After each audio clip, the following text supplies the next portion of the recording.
Hey, welcome back to an episode of Instagram Podcast. I'm your host, Juan, and as always, my co-host here with me. Hey, Trip. Hey, bud. How you doing, man? I'm so good. Yeah, I haven't seen you in a while. Yeah, it's been over 24 hours. Yeah, man, I've missed you.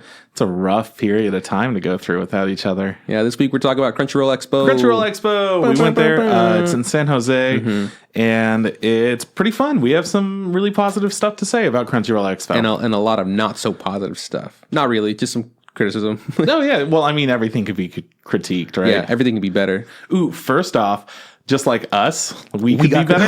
Oh, that's right. We got critiqued. Let's just bring this up because I think it's fucking great. Okay, so those of you that listen to us consistently know that we're fucking idiots. Yeah, pretty much. Like rule number one, you know that we don't give a fuck about what we say. In particular, me. Yeah. I'm almost always unfiltered. I just go for it. I think it's just we don't take ourselves too seriously. Oh yeah, not at all. You know, if I took myself seriously, what's the point? Like this is what we do for fun. Anyways, right. I take myself seriously in my job. I don't care about this.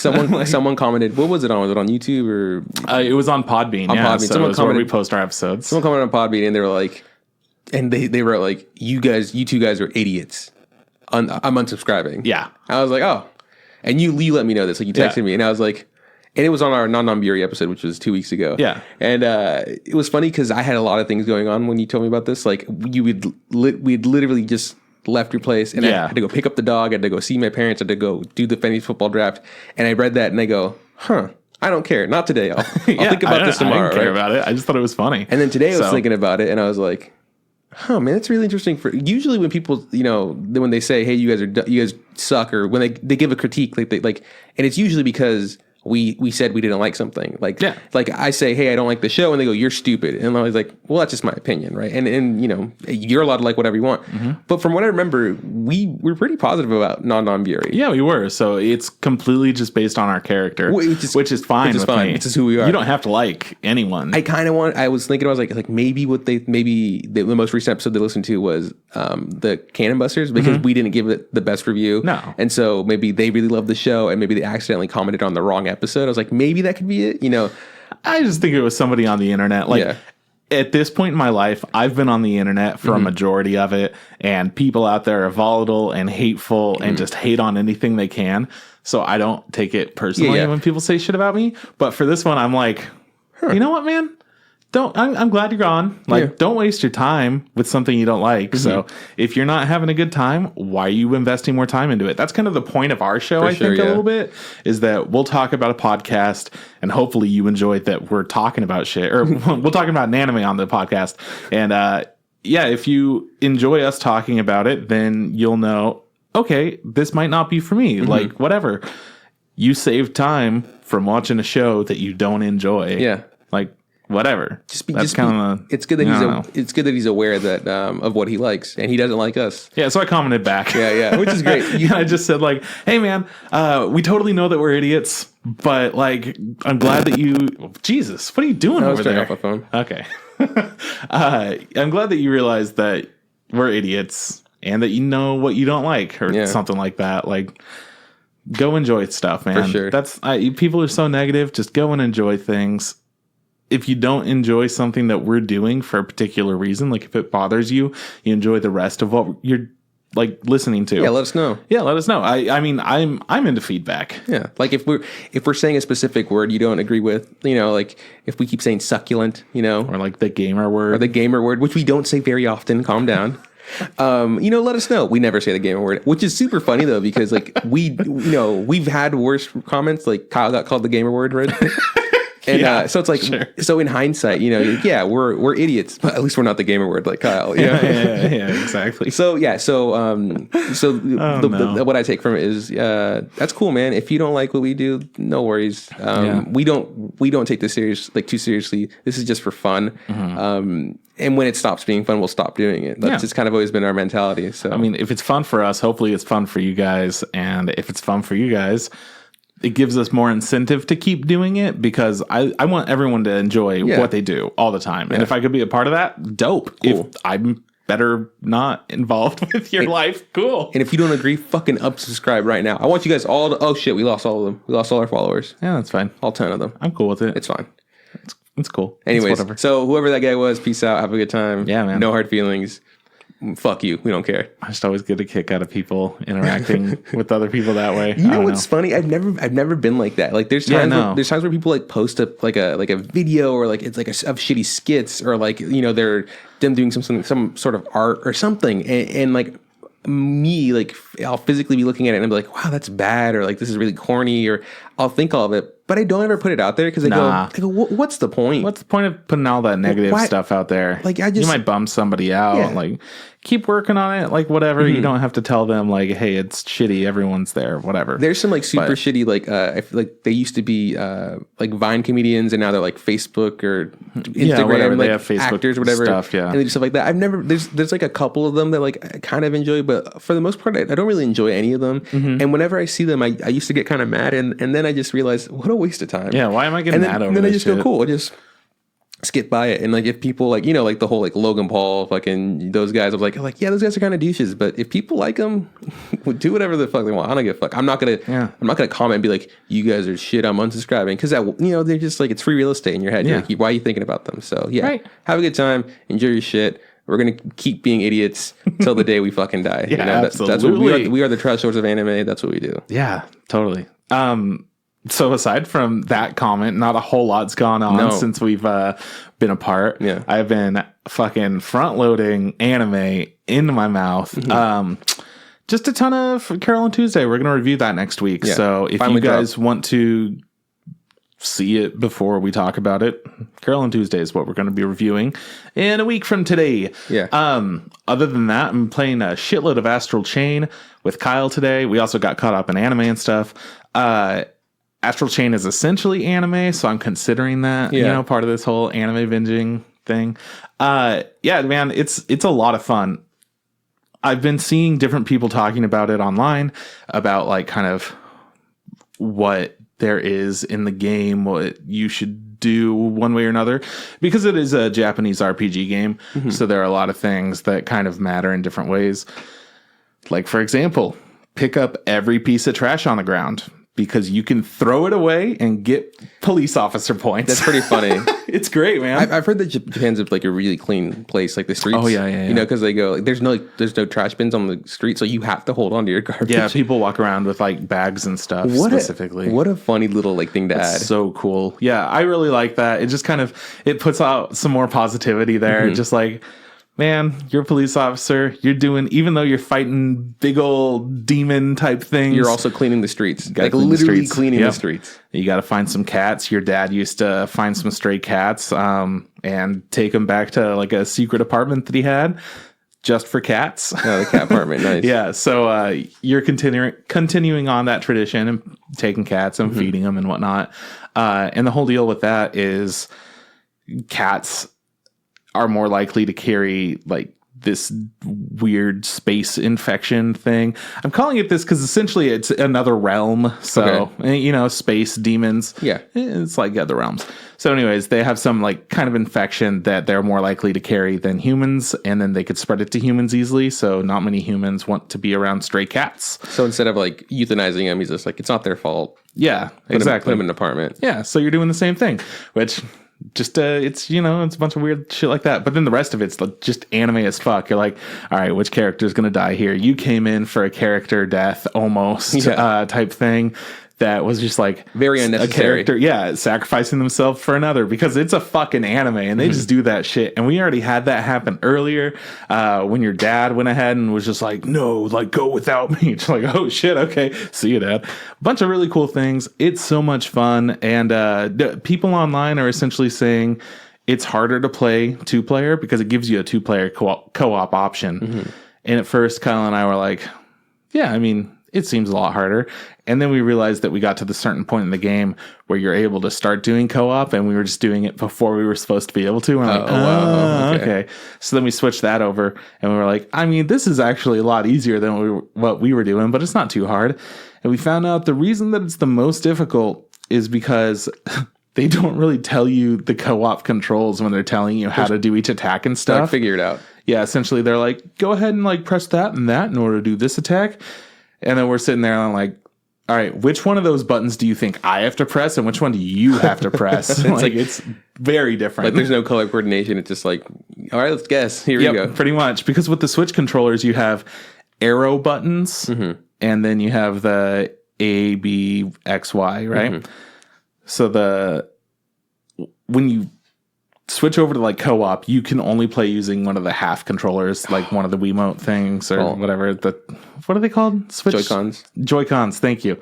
And essentially, it still tells you like, oh yeah, press Z for this, or press X for this button. Meanwhile, I have a bunch of arrows, and I'm like, which one's X? Yeah. Is it going to be the? Oh man, I don't even know. And then the controller's already sideways, so if it's still X, then I have to like switch the controller over in my head and then figure out. Anyways, it's never the same button you think it'll be. You know what? You are an idiot. That's right. I understand. Exactly. Yeah, you're an idiot. Yeah, it turns out that X is L on the controller that I'm using. That makes sense. It fucking blew my mind. Anyways, so stuff like that is more difficult. But then there's also like you can't get into an actual menu. You could just exit co-op. That's the only menu that there is. Yeah. No and then once you saving. exit that, you get to go in and like get all these items and stuff for completing quests. So you do have to exit. It's weird. And yeah, I don't know. It's just a fucking fun ass wacky time. We found out initially we weren't able to do it, but now we're at the point where we could do finishing moves. So each thing that we're about to kill, we like throw in Kyle, who's the like robot monster that's chained to me, and it goes and it rips out like a techno heart from all of these monsters and like crushes it, and it gives me full health. And it's a weird ass thing that suddenly now like, oh man, we're kicking a bunch of ass, doing a bunch of crazy combos, let's rip that guy's heart out. Like everything's going nonstop. Yeah. And yeah, story's anime, the music's dope as hell. Some of the music reminds me of Nier. It's made by the same people who did Nier Automata, and I really appreciate that. It's got like a freaky chorus of singers and stuff. I don't know. Way into it. It's dope as hell. Other than that, this last week, I don't think I've been doing shit. I just worked, came home, watched some Royal Gemstones. I don't remember if I talked about that on the podcast. Really enjoying that show right now. It's with John Goodman and Adam Devine and fucking what's his name? He's loud and he was anyways. He's in that baseball show. Eastbound and Down. He's in that, right? Yep. He's also like the. Why can't I remember? What is happening to me? Oh man, Danny McBride. Thank you so much. Yeah. Oh no, something's wrong, man. You can picture him, but you can't fucking remember his name. Yeah, I'm like, it's the guy. We all know who he is. Danny McBride's in it. Yeah. Yeah. We talked about this. I don't think we talked about it on the pod, but yeah, this is something that you're currently watching on HBO. Yeah, and it's good, man. I didn't expect it to be good, and it's really good. Highly recommend that to anyone that likes kind of darker comedies, and it's not like really in your face with a lot of things, but it's a good time. It's got a good story going on too, so I'm way into it. Yeah, I don't know, man. It's been chill. Things are chill. That's what's up. Played a fuckload of Stardew Valley, I think, before this episode. I can't remember. My time is all messed up thanks to this freaking yeah. And we have like a holiday today. We're recording on Labor Day, so I didn't work. I wouldn't normally gone back to work, but this whole week is messed up. So much stuff's going on. Long story short, Stardew Valley is fucking fun, and it's getting to the point now where I am just fully invested in it, and I know exactly what I need to do, and I'm doing it. But then Sam and I were playing. He's my buddy that we've been playing Stardew Valley for a bit. And Kyle hops into Discord and starts fucking chewing me out with Sam because apparently I'm not helping at all on the farm, and I'm just taking care of my girlfriend and going off and hanging out with her, so he can't do anything. Meanwhile, I'm like slaving away in the mines trying to get all this stuff so we can make sprinklers and get like more crops growing. And I'm getting all this shit that we could possibly get aside from crops. I'm also fishing and like taking care of stuff any way that I can. Sam wants you on the farm. But you know what? No, it's just because I have a girlfriend. So there was one night where I was like, it's 10 p.m. I got to go meet my girlfriend in the forest. And he was like, oh, I see how it is. I fucking see how it is. I'm like, hey, man, hey, you would do it too if you had the opportunity. Don't fucking lie. And then one thing leads to another, and I'm getting screamed at by a couple of friends. One of them who doesn't even know what's actually going on. Yeah, he's just yelling. I think he's yelling, "Boys sleep with boys." Yeah, he was saying, "Hey, you sleep with your boys. Boys sleep with boys." Stuff like that, you know. Like just stupid shit. Yeah, so it's pretty good. It was great. I'm really excited to play more of that. But Monster Hunter comes out this next week. Monster Hunter World Iceborne. So essentially, I'm going to finish watching Carole and Tuesday. And then just play Monster Hunter. And then just Monster Hunter nonstop. And then we're going to record, and I'm going to be like, okay, we got to go quick because I really want to play more Monster Hunter. I got a problem with Carole and Tuesday was fun, but Monster Hunter just wait. Yeah, I'm like, it was a great show. Can I just like play this, though? I don't really care. It was bad. Who cares? Whatever. We'll just record you while you're playing the game. You're like, yeah. So, oh, shit. Oh, yeah. So anyways, fuck. What was it? What were we? What did you ask? I was asking how you like Carole and Tuesday. Oh yeah, it's good. And that's the episode. No man, so tune in next week for that. That's what's up. Yeah, that's cool, man. It looks like you've, like you said, like usually we take this time to catch up, but we spent the last few days together. So yeah, man. But you still did a few things. That's true. So I don't know how you managed to do it, but you fucking did. Yeah. So besides doing Crunchyroll, which we're going to talk about in a bit, true. August just ended. I was doing an animation challenge, part of this like group I am, and the theme was Spider-Man. So I was just doing like, I'll do like a really simple flip. He sits down and does it like a front flip or whatever. And near the end of that week, people were posting like, hey, this is what I got to work on. This is what I got to work on. There was like some really fucking like amazing shit. And I go, oh man, I just did the one flip, right? And it's like 2 seconds long. And there's parameters to the challenge. He goes, it has to be less than 10 seconds. There can only be one figure in the thing, like one character within like the shot. It has to like be this and that. Like, cool. So I was like, cool. My thing is less than 10 seconds. My thing is also only has the one character. And there's people who have like cinematic, like Spider-Man's fighting 3 fucking lizard men, and it's like more than 10 seconds. And I go, that's awesome. But they broke the rules. They should be disqualified. Really good stuff. So I posted my thing because I promised, I told Sarah like I'd post it. People like were pretty cool. They put their like their comments on like, hey, you should try this and you add that. And I go super positive, trying to be like, okay, great, I'll listen to it.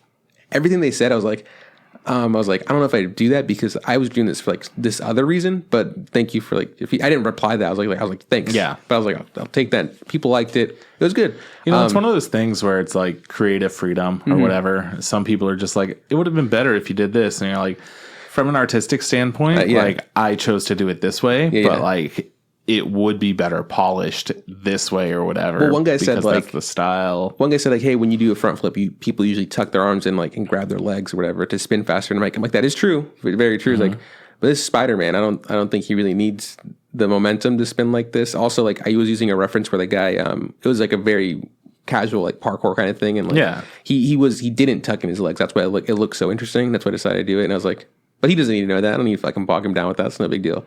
Anyways, we did that. It was great. Seeing all the people come together. This month's challenge is an emote challenge. Like, do like a little dance or like a funny thing. And I've already been working on emote from last month.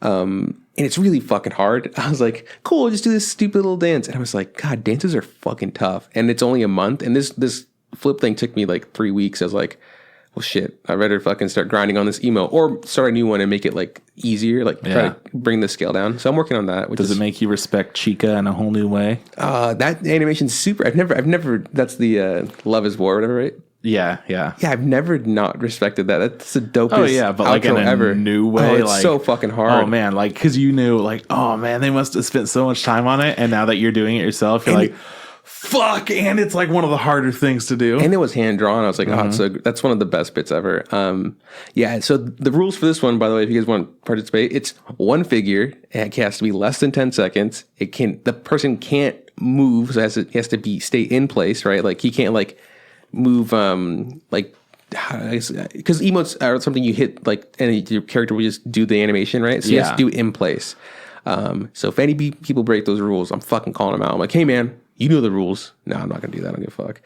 So that's what I'm working on animation-wise. Also, by the way, when I was at Michael's, I went to go buy a fucking... It's a blade, an X-Acto knife to cut some things, to cut some board.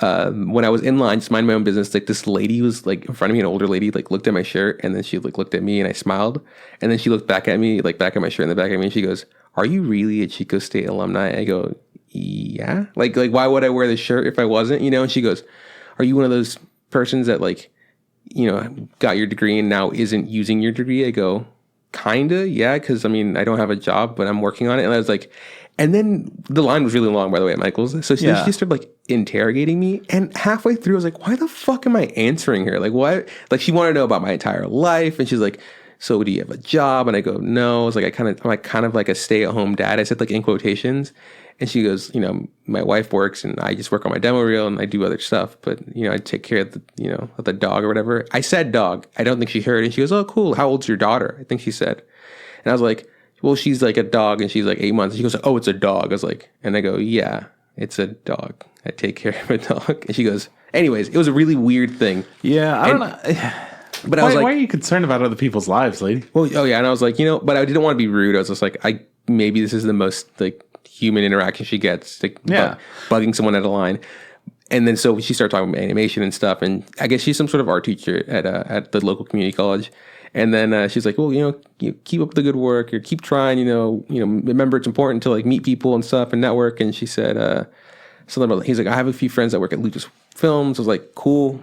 And he's like, "Keep your head up." I was like, "Thank you." And like she left, and I go, "I just wanted to buy an X-Acto knife, dog. I didn't want to make myself feel weird about like what I do for a living, which is again a stay-at-home dad. I take care of a dog, and then I do a podcast. That's what I do. Yep. That doesn't pay. None of it pays.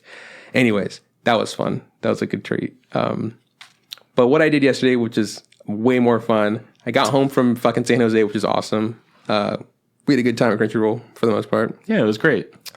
As soon as we did that, I picked up the dog and went over to my parents' house because we had like this, like a family lunch kind of thing. Mm-hmm. My brother brought his girlfriend. My sister had her husband and their kid, and we just kind of, you know, shared some food, drank some, you know, beverages, played some Uno. It got really intense. The game just wouldn't end. Eventually, I was like, "Fuck it, we're not reshuffling this deck. We're just gonna play it how it is," you know. And then right when that was done, I had to go back to my house, and then I had to do my fantasy football draft. I've been practicing with like mock drafts, which is like a way for you to try to get a feel for like what players are gonna get picked. And the thing I've learned about doing mock drafts is I fucking hate them because it's great practice, but when it comes to actually drafting, they're so useless because the way that my league drafts, like the people I play with, they're not normal. They just do whatever the fuck they want. Yeah. So like I'm drafting at the 10th, and the thing snakes around. So that means I get the 10th and 11th pick, and I have to wait until it goes all the way back around, and I get like the 30 something and the whatever pick, you know. So I'm doing it, and I go, okay, cool. I'm picking 10. I'm going to grab this player because I've been practicing, and I usually get this player. And he was gone. I was like, okay, well, I'll get this player. And then the guy I usually get after that, I was like, he's still there. But this other player that is better than him is also there. It's like, he's usually not there. I go, I guess I had to pick him. So like, already my first two picks were things that I wasn't used to. And then it comes back to my third pick, and I go, well, fuck, the player I wanted literally just got drafted 2 picks before me. I was like, damn it. And I go, I guess I'm picking this player I've literally never picked in the draft once. Like, he's never been there. And I was like, I guess I'll pick him just because he's good. And so everything went out the fucking window. You know, by the time I was done, I was just like, this is the weirdest team I've ever seen. Like, there's like, maybe from my mocks, maybe there's like 3 or 4 players that are actually I've ever drafted. Besides that, I'd never seen this combination before. I don't hate the team. It's a pretty okay team, you know. But I was just like, God, I fucking hate mocks. I've been doing this for months, and now like I feel like I just wasted it because none of it fucking mattered. It's so frustrating. You know what, man?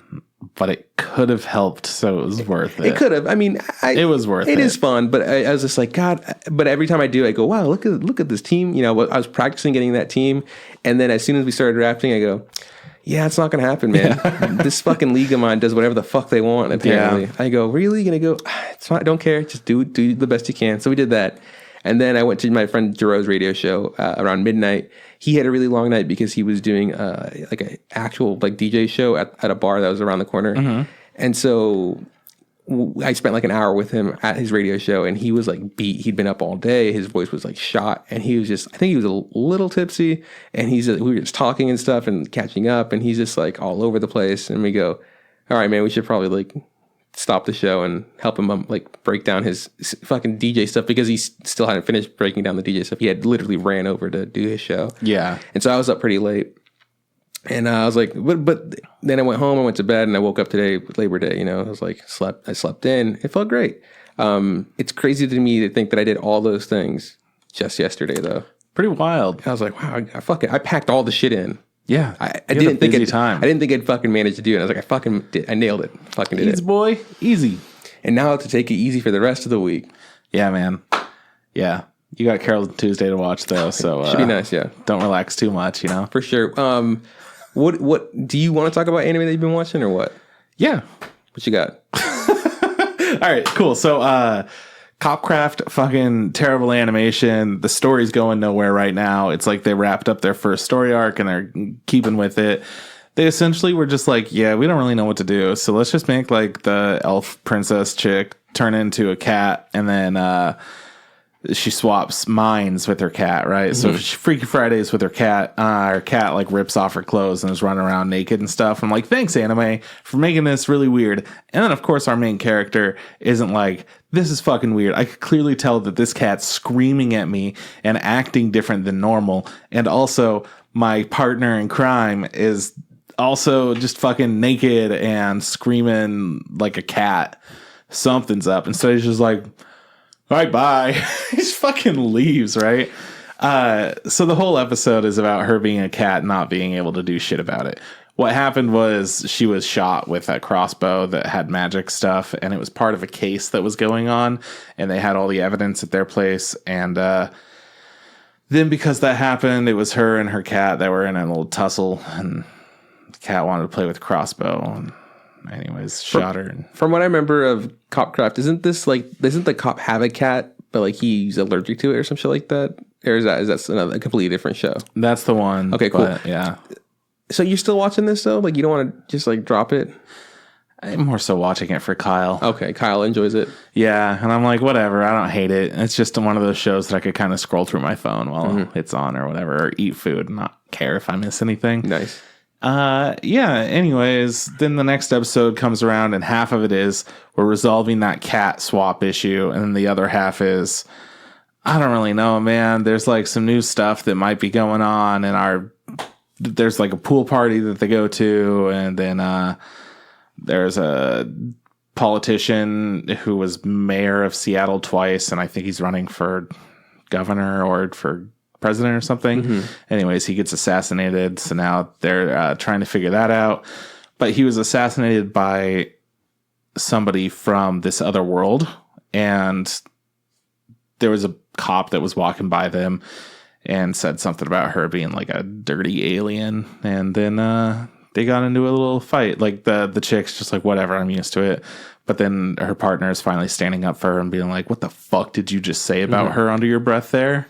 And like confronted this other cop while he's in swimsuit attire, like a little Hawaiian shirt and whatnot going on. And then the episode was over, and I'm like, great. So we're on episode like 9 or whatever the fuck. We don't have any direction. I think it's going to be 24. There's no way that they could find like another plot line and resolve it and make the whole story feel good in this short period of time. So while there were some really cool characters, a lot of cool stuff that happened earlier on, it's not worth it. You're going to hear me say this in a few weeks when we do our review of everything, but it's just fucking not worth it. So anyways, watch some of that. But Vinland Saga is so fucking cool. We got the most anime character introduced in Vinland Saga. I don't know if you're caught up yet. It's Thorkill, right? The giant guy? Yeah, Thorkill the tall, I think they call him, yeah. Yep. And he's so fucking cool. He's massive. He's got to be like over 7 feet tall. Easily, yeah. He completely dwarves a regular person, a regular soldier, Viking person. And yeah, man, I don't know. That latest episode was super fucking rad. He's throwing a giant boulder and all these fucking logs and shit. Yeah, he's like a wild Viking who like he used to. He betrayed his old Vikings, and now he's fighting for like the London side or whatever. Yeah, and he's just like, yeah, I want to do it because I really want to fucking fight. Like I want, just wants to fight. I want a good fight, and people are just like, I'll pay you double. It's like, nah, fuck it, I want to fight. He's fucking nuts, and I guess Thorfinn was he was ordered to attack him in order to receive another duel. His duel. So he's like, so Thorfinn's like, fuck, I'll go kill this guy, and This guy was fucking hefty. Like it was a good fight though. Yeah, it was a great fight. And then afterwards, he was like, "That was fun. I want to fight you in the future." Come back again. He's like waving while he's missing like 2 fingers. They got cut off. He's like, bye. And his hand's been stabbed through, and there's blood squirting everywhere. Yeah, he's an insane person, but he's anime as fuck. Yeah, Thorfinn got his shit fucked. He got like I think dislocated shoulder, broken ribs. He fucked up his ankle. Yep. And then I don't remember what the guy is. The guy that he wants to duel with, like he runs into him. He's like, "Hey, you're still alive. Cool, good for you." It's like his name's like Ascalad or something. And then Thorfinn just like he's so mad because I guess he doesn't understand. Thorfinn just wants to get revenge for his dad or whatever, and he doesn't get how some people enjoy battle. Like he's just like, how do people? He's so fucking mad. He's so fucking pissed. And there's like this is the second character like that like obviously enjoys battle like that boasts about it like because that guy's like right hand man is just like dude, I don't fucking care about money. I just like to fucking kill people. The guy that eats like the mushroom superpower mushrooms, So it's like he doesn't understand them. Like that part of being a Viking is like I don't fucking get it. I just really want to kill this one guy. Yeah, and I had to do these horrible things to get there. I really like this show, man, and it was a good one. So good episode. Yeah, great times. And then Maidens in Your Savage Season. Fuck, it's good. Like it reached the point where everything was like pretty good for most characters, and then this last episode was like, are things pretty good for most characters? And I really like the ups and downs that the show has. Highly recommend it. It's the show of the season for sure, in my opinion. I'm sure other people would easily argue Vinland Saga. Well, it just kind of depends what kind of show you like. Yeah, they're completely different kinds of shows. But I feel like all the high quality things about O Maidens hits the points that I look for in anime. Yeah. Doesn't really have any action sequences though, so it's pretty messed weak up. Fight sequences. Yeah, I'm one episode behind. The last episode I saw was they're doing like the bonfire thing, and the main character.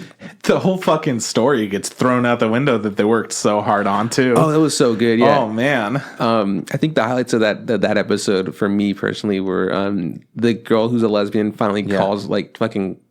Very oddly calls out her boyfriend and goes, "We're not friends," and she makes this really like funny face. Dude, she's great. I love her. But her name's Mo. Yeah, Momo or Mochin or something. like that. She's like, "We're not friends," and she's like, he's holding her breath because she's fucking had it with this guy and her boyfriend, who I'm pretty sure gets just now, have brought 2 other friends. Like, "Hey man, what's your deal? Is she cool? Whatever?" And they're like, "Let's get out of here. Like, we're done." I was like, "Yeah, fucking get the fuck out." And she feels so happy. She's just like, she does the thing where she's like, "Oh my God, I've never been so happy in my life. I feel so good for just like letting him know that." And I was like, yeah, girl, you do you. You're finding out who you are. And this is fucking great. Little spoiler for this next episode, which I'm excited for you to see it because it's really about seeing the reaction. But she's having a conversation with another character. And they're kind of getting into something a little bit more. And the character gets up and she's like, "Yeah, but I mean, you can't have sex with sex with your friends." Yeah. And walks off and she's like, so she's trying to figure out if she's lesbian or not, and then she realizes that you can't have sex with your friends. So now that completely disrupted her entire like mental state, right? But it hasn't shown what her like ongoing reaction is yet. Oh man! But that line, I'm like, we can't have sex with our friends. Can't. What? That ruins friendships, man. You don't want your friends in. It cracked me up. I love O Maidens. It is so good. And then I'm also watching, of course, Wasteful Days of High School Girls. Report on it every week. It's still good. This last episode had a heavy focus on Lolly, who is one of the better characters, and it always shows how like Baka and I don't remember what their otaku friend is, but whatever her name is. It's not the robot chick, right? Robo is the robot chick. Okay. I remember that one sense, for sure. Yeah. But anyways, it shows how like much of bullies they are about different things. So Lolly wants to look and be like older than she is, right? She's essentially going home from school and she sees these elementary school kids. 2 of them are bullying this one kid, making him carry all their backpacks and like their bags and extra stuff. So he's just got all this stuff and they're like kind of making fun of him a little bit. So she comes up and she tries to defend him and they're like, what elementary school do you go to? And she's shit. like, oh, fuck. She's getting all like mad, but she's like also embarrassed. And she's like, I'm in high school. I'm older than you. And they're like, where are your boobs? And yeah, exactly. Right. So she gets fucking called out and she's like, where are your boobs? Yeah. Then where are your boobs? You're clearly not old enough. You don't have any boobs. So she got really offended, of course. And these little fucking shits are just still giggling and whatnot. So she runs home and she's crying to her grandma, and her grandma's like, it's okay. Like, what happened? You can tell me. And she's like, no, and like won't tell her at all. So she winds up meeting up with the like pretty popular girl at school who also really likes girls and hates boys. Like whenever she touches boys, she gets hives, right? Yeah. So, she's enthralled. She's like, oh yes, of course I'll help you like look older and whatnot. So like, we'll help you out with like your bra or whatever. We'll go get you a new one. And, they go and they fix her up and she's like, oh my God, it looks like I have boobs. This is amazing. And like, everything's good there. And then she goes back and she tries to defend the boy again. She's like, fuck yeah, like I got this. I'm going to get in there and I'm going to fucking tear him a new one and I'll show him.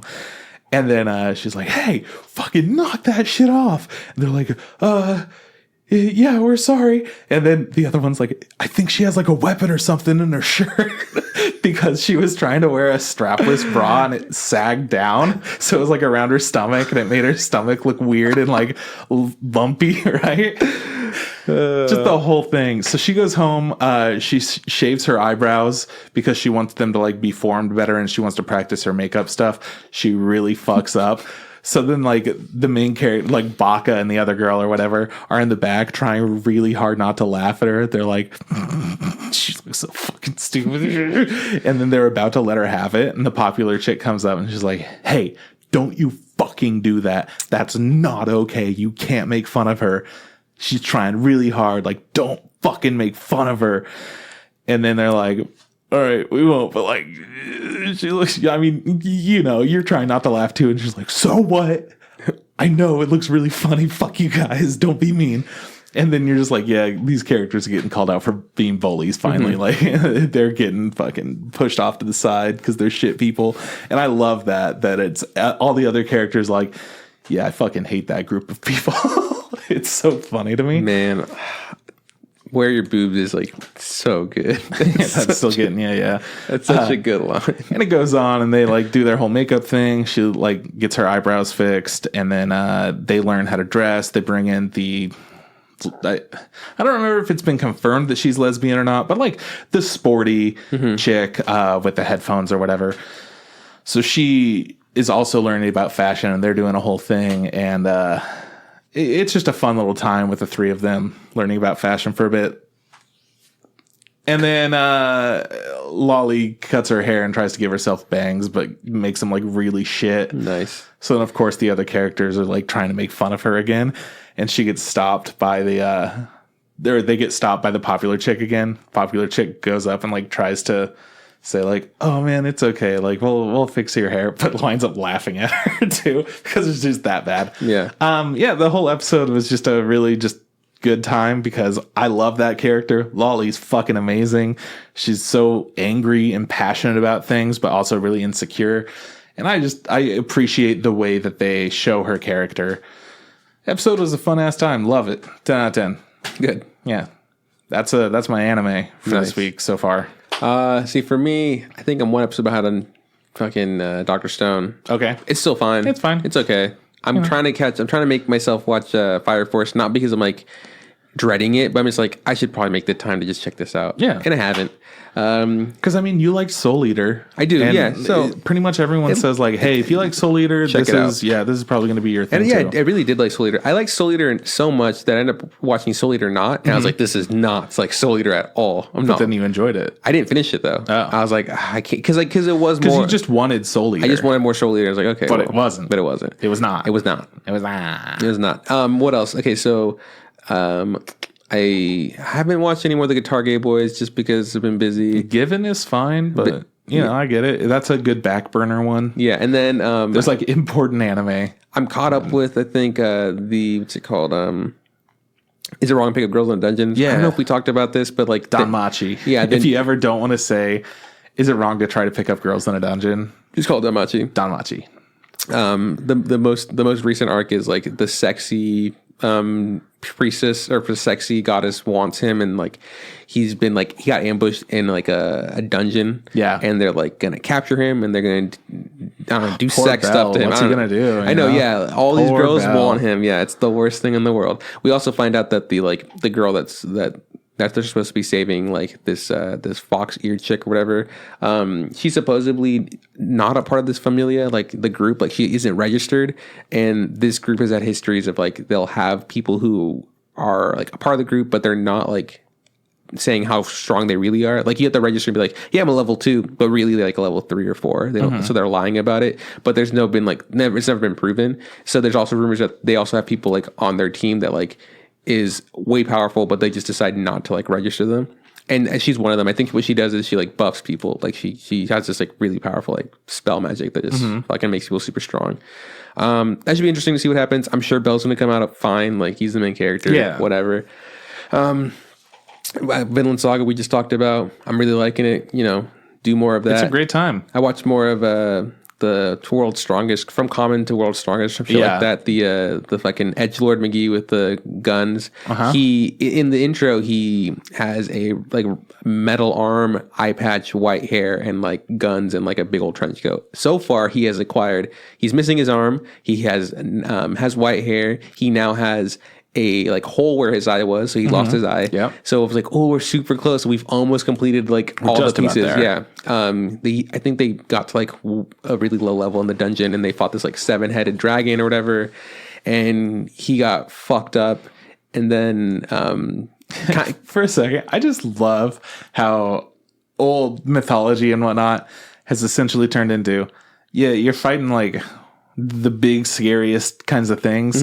Have more than one head. Yeah, absolutely. I don't know why it cracks me up, but for me, I feel like that's counterintuitive. More heads makes it more difficult to control a body. Yeah. But if you have like, there are a lot of Hindu gods and stuff that have multiple arms and shit. Like that'd be way scary. I don't want to fuck with that. Yeah. Then again, the coordination for that must be just so difficult. So all those things are just like dragon. I don't know what's 7 harder. head though. Yeah. They're all just like hitting each other. Like, hey, oh my bad, I'm supposed to go there or whatever. Yeah. So why not, instead of like a 7-headed dragon, it's just the most fucking ripped dragon of all time. It's got like, that's scary. Yeah, like a dragon with like a 6-pack or something. Like metal scales. I don't know. It's a really big dragon. So this did the thing where like most animes do, or like, well, not most shonen animes will do, or like he gets his like shit kicked in or whatever, and then the girl like keeps fighting and trying to protect him, and then all of a sudden he just finds some sort of inner strength, you know, and now and then he becomes like super OP, even though he had like no strength. Yeah. And it just goes from 0 to 100 and then even past that. So like he beats the dragon and they're like, we did it. We fucking did it. Does he eat it? I don't know. I would eat that immediately. Yeah. I mean, we'll talk about why I would in a little bit here. I'm sure he'll eat it. He eats everything he kills because then he gets more powers. But this episode did not end with him eating the dragon. He could in the next one though. It's fucked up, man. I want to end every episode with somebody eating a different dragon. They do a good job of like when he kills something and he gets new power, they show us him either cooking it up or cutting it or eating it. I have a question. Does anyone else do this? Eat the dragons? Yeah. I mean, eat monsters, whatever. No, so why is he able to do it and other people can't? So the reason he does it is because so his power is transmutation power, right? Like, it's just because he has transmutation. And so if anybody else with transmutation, it's a combination of the transmutation power, and he also was drinking the water from that mana crystal. So magic crystal water plus transmutation should create him. I guess also the will to live, right? Like the dying burn to like get that revenge. Because like, and now at this point it just doesn't matter because he's already done it, so he's immune to like monsters being bad. I don't know if he still mentions that it tastes disgusting, right? And I don't know if the water tastes any good either, but he still eats it and drinks it like to heal himself. He does have the water as well? Yeah, he has the water. He'll like put him in his bullets. Like whenever he needs like the he shoots himself. He'll pop the top off the bullet and then drink what's inside the bullet. Crazy boy. Yeah. Well, so I think that's what it is. I think like he was eating the meat because he was dying of hunger, right? And then while he was like dying because the meat was killing him, he decided to drink the water. So that kind of healed him at the same time, and that's what created what he is now, or whatever. So I think yes, you could replicate this if you wanted to. but it'd be like, yeah, it's one of those, yeah, it's 1 in 100 kind of chances you could die because you not strong enough or whatever. I don't know. All right. I still like the show. No. I mean, I'm not trying to critique that. I'm just like, but why? I would definitely do that. Oh yeah, eat a monster if that can be super powerful. Yeah, absolutely. If you're looking to be that way, yeah. What I do like about this show is, it is an isekai, and it's like an isekai with like a whole like group of high school students or whatever. And so there's always that like with these isekais, there's like, yeah, you're special and you're chosen or whatever. So yes, he's a part of this group, but he's also like the shittiest member of the group. And I like the fact that him being able to like, power up and like become super strong. It wasn't because he was the chosen one. He wasn't like the best of the group. It was because he was the worst and he was desperate. Yeah, and it just kind of he lucked into this ability to be like, yeah, I'm now really strong. And it's like great. I like the fact that like, I mean, he also gets hurt all the time. He's lost an arm, right? He's lost an eye. Yeah. Like, he's not the same person. He's scrappy as hell. Absolutely. So I still like the show. I'm still watching this on Funimation.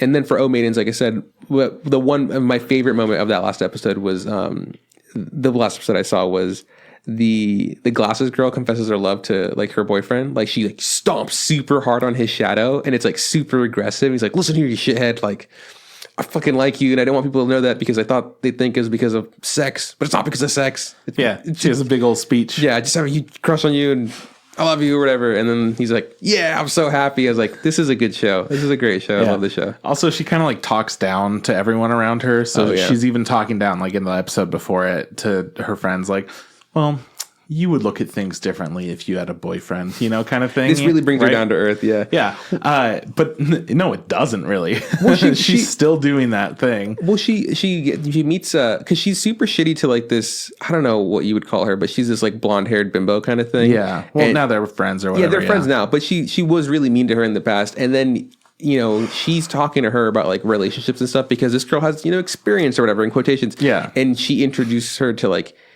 her boyfriend or whatever, and he's just like this normal looking dweeb, total regular guy. And she was like so confused, and I think she even says like, yeah, like I know that like I just want people to know that I'm happy and like and know that I'm happy with him, so that's why like I'm willing to have him be around at this stupid fucking thing. Yeah. And it kind of like opens her eyes like, oh man, I'm being a bad girlfriend. I don't know if they were even still dating, but she's like, so I do like that she is also maturing, even though she is in different ways. She's still doing the talking down to people thing. Yeah. In this next episode, she's like, like they're talking about boys or whatever and how they could be sensitive or whatever. And she's kind of bragging about her boyfriend. Yeah. But she says like, like you just have to realize and treat them like they're humans too. And you have to realize that. And then all the other girls are like, you're the only one who didn't treat them like humans. People, Like, what? I just thought that was so goddamn funny. She's like trying to be like, you guys be insightful. You need to get to my level here. Treat them like humans. And they're like, what the fuck? But you're the guy. She for sure had this like really weird conceived notion of what like people were like. Oh yeah, like other men were. She's starting to definitty be humbled a little bit and kind of realize that she was a dork. I like all the characters a lot. I don't like the fucking. I'm not a fan of teacher. I'm calling it. Not a fan of the teacher.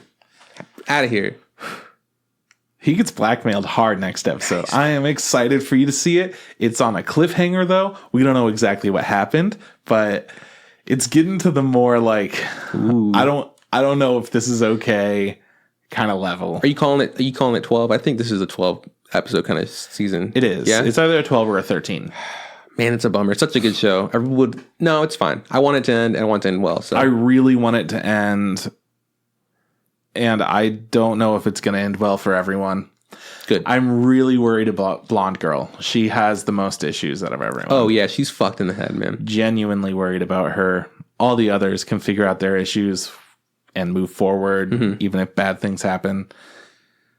Of course, the black-haired little chick. It's a whole different thing. She's a monster. She's got some like serious stuff going on. But I'm not worried about her because I feel like she has a lot of strength in her. She's a writer, so it's like it's okay. She's really, she's artistic. It's not okay. She's artistic. No, because she's gonna kill people. The story came down to the point where it was like, yeah, we don't need you to learn about sex stuff anymore. And she's like, that's all I want to do. Yeah, and now she has a passion for it. So you should do it. I trust her. Yeah. Anyways, so that's anime this week, right? I think it's it. It's all the anime we technically watch every week. So yeah, cool.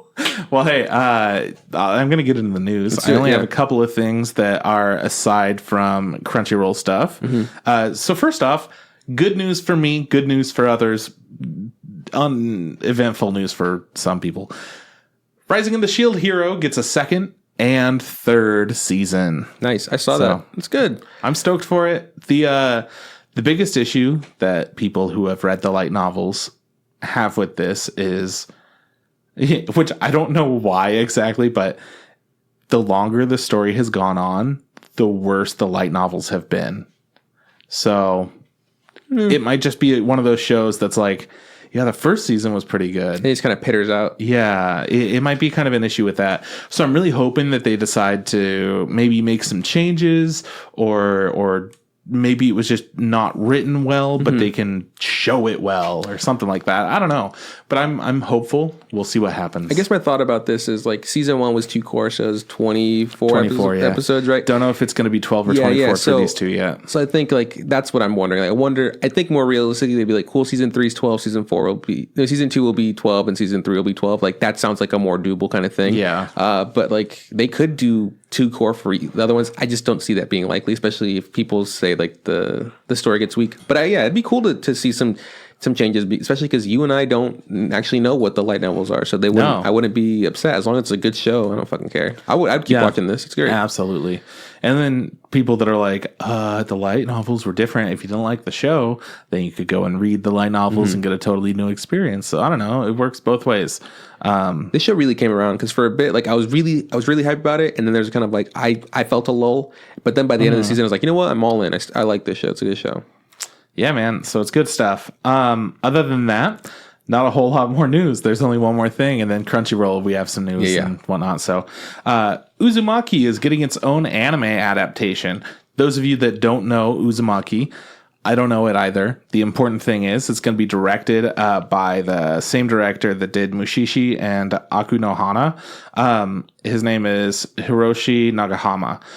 And pretty much I'm just convinced because this is popular news. People really like UZUMAKI. And the director made a show that I really like. So we'll see. I don't know if this is right. Isn't UZUMAKI, isn't that the Spiral by Junji Ito or no? Aren't they the same thing?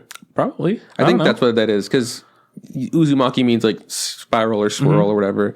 And I think that's what it's actually called. And people just call it a spiral. So the creepy parts of Mushishi were so well done. Yeah. So I would be way into that kind of atmospheric, slower, creepy mood over everything, and actually like in a like a nice animated style, because the Junji Ito short stories, whatever it was. Yeah, I'm not a real big fan of the way they look. I enjoyed some of them. Stories are good. As a whole, I was like, I can't keep looking at this. I'm not a big fan. But if that's what it is, that'd be super dope, because I don't know much about Spiral. I've seen a lot of the imagery and stuff, but I've never read it. But I like creepy stuff. I'd be down to check that out. Cool. So that could be really cool. Other than that, I've got some news that we'll talk about during our Crunchyroll talk, because it's just something that as it comes up, whatever. So this year we went to Crunchyroll Expo 2019. This is the third time that the Crunchyroll has its own Expo. Crunchyroll 3, pretty much. We were supposed to go last year. I got hurt. And then decided I wasn't going to walk around on my foot. It was probably a good call. And then the first year we just didn't go because, I don't know, we just decided not to. We just got back from Anime Expo. So tired. Crunchyroll was a whole new thing. It was something that we weren't ready for, didn't really know much about. We decided, you know what, first year is probably a mess. Anime Expo's a mess. Let's not do it. Mm-hmm. Now that we're on year 3, was Crunchyroll a mess? No, I think like there was for sure like some things that could be changed. Weird hiccups, but nothing that was devastating. But as a whole, I was like, wow, they've nailed this pretty well. A lot of it has to do with the scale. Like totally. The fact that there isn't just like a billion fucking people from all over the world trying to go to LA, in this one. LA is massive, right? But if you just get people from all over the world to all show up on 3 days and go into this 2, 3, 4 buildings, it's hectic. So insane. Yeah. Luckily, this convention center, I don't feel like it's all that big. Like it's not. It had enough rooms for them to do what they needed to do. Yeah, and which is good. I think if they keep doing Crunchyroll Expo, and if they keep growing slowly, they should find a bigger venue, just to keep that feel going. Because I mean, hey man, Anime Expo even expanded into the Marriott. Yeah, which is a good call, right? Yeah. So I mean, that's something Crunchyroll can like think in the future. Like, well, if we keep getting more fucking people coming, find a bigger venue. That being said, I feel like because of the fact that there isn't as many people as Crunchyroll as Anime Expo, I felt like, oh, nice. This feels super low key. Yeah, like I wasn't worried about like walking from here to there and getting trampled. Oh no, you don't have to worry about that. Instead, you're just like, I'm just walking. I could look at my phone the whole time too. It doesn't matter. Absolutely. I'm not going to get killed. Artist Alley in AX was one of my favorite things one of my favorite things when I first started going. And then as time progressed, I ended up really dreading it because it's just so suffocating, man. It's like there's so many artists and there's so many people want to go into these little hallways, and it's really rough. And I've gone through a few of them, and like where I had to take a break because I feel kind of dizzy, you know. This one, like the Artist Alley, was like spaced out pretty well, and like the exhibition hall was also spaced out pretty well. And again, because there's less people, you don't feel that, you know. You feel like, oh, I have this breathing room and stuff. Obviously, if this catches on and more people come, it's going to grow. So hopefully, Crunchyroll keeps that in mind and they realize, okay, well, we should make sure there's enough space for everybody. Yeah. So that's a really huge like thing. If you've never been to a convention before, like and you're worried about like these huge crowds, fucking Crunchyroll Expo is a great one to go to because you don't have. I mean, it's oh my god, yeah. So in hindsight, like you know, seeing like other ones, it's really not that bad. I've heard a few people when we were at Crunchyroll Expo complaining about some stuff like, oh, there's this line, is this and that, and I was like, you have it too good. You need to settle down. Also, the people that were complaining looked like very stereotypical nerds that would go to these things all the time. Mm-hmm. And they do look like the kind of people that would normally complain about it. Oh, yeah. Just complain about everything. Yeah. But also, like, they've been to this enough. And it should have been like, no, this is insane. Like, I can't believe they're doing this much. It should just be like, yeah, you know expos, man. They just want to get the most out of you. Like, acting like a professional expert on conventions and whatnot. But instead, it was like their first time. And I was really surprised about that. Yeah. Just like, yeah, man, they're selling instant ramen for like $6 or whatever. And I when I saw that, I go, wow, man, that's a lot of money. But I understand, you know, like cool, like someone is gonna pay $6 to eat that instant ramen. Yeah, oh totally. But someone else is gonna be like, these guys are like freaking out, like I can't believe they do that. It's like, dude, fucking believe it. You know how much money they need to make this viable, right? Yeah. One of his complaints, this specific guy, was he went to go get some popcorn. He walked over, came back, and then made this huge fucking deal about how the popcorn was like a kind of like a small sack, kind of like what I imagine like you'd get it like at a ball game, you know, like a tiny one. Yeah. And he was like, it was like $8 or whatever. It's like that's the size of a large at a movie theater. It's like, they're not gonna give you a movie theater size popcorn here. Like, dude, like what are you thinking? A bottle of Gatorade was what, like $4 or $5 or whatever? Something like that, yeah. Yeah, man. That's par for the course. You shouldn't be surprised by this, man. Like this is convention. This is like fucking like concerts or sports games or whatever. You want to buy a beer, that's $11 or $12. You gotta expect it to be a shitload of money.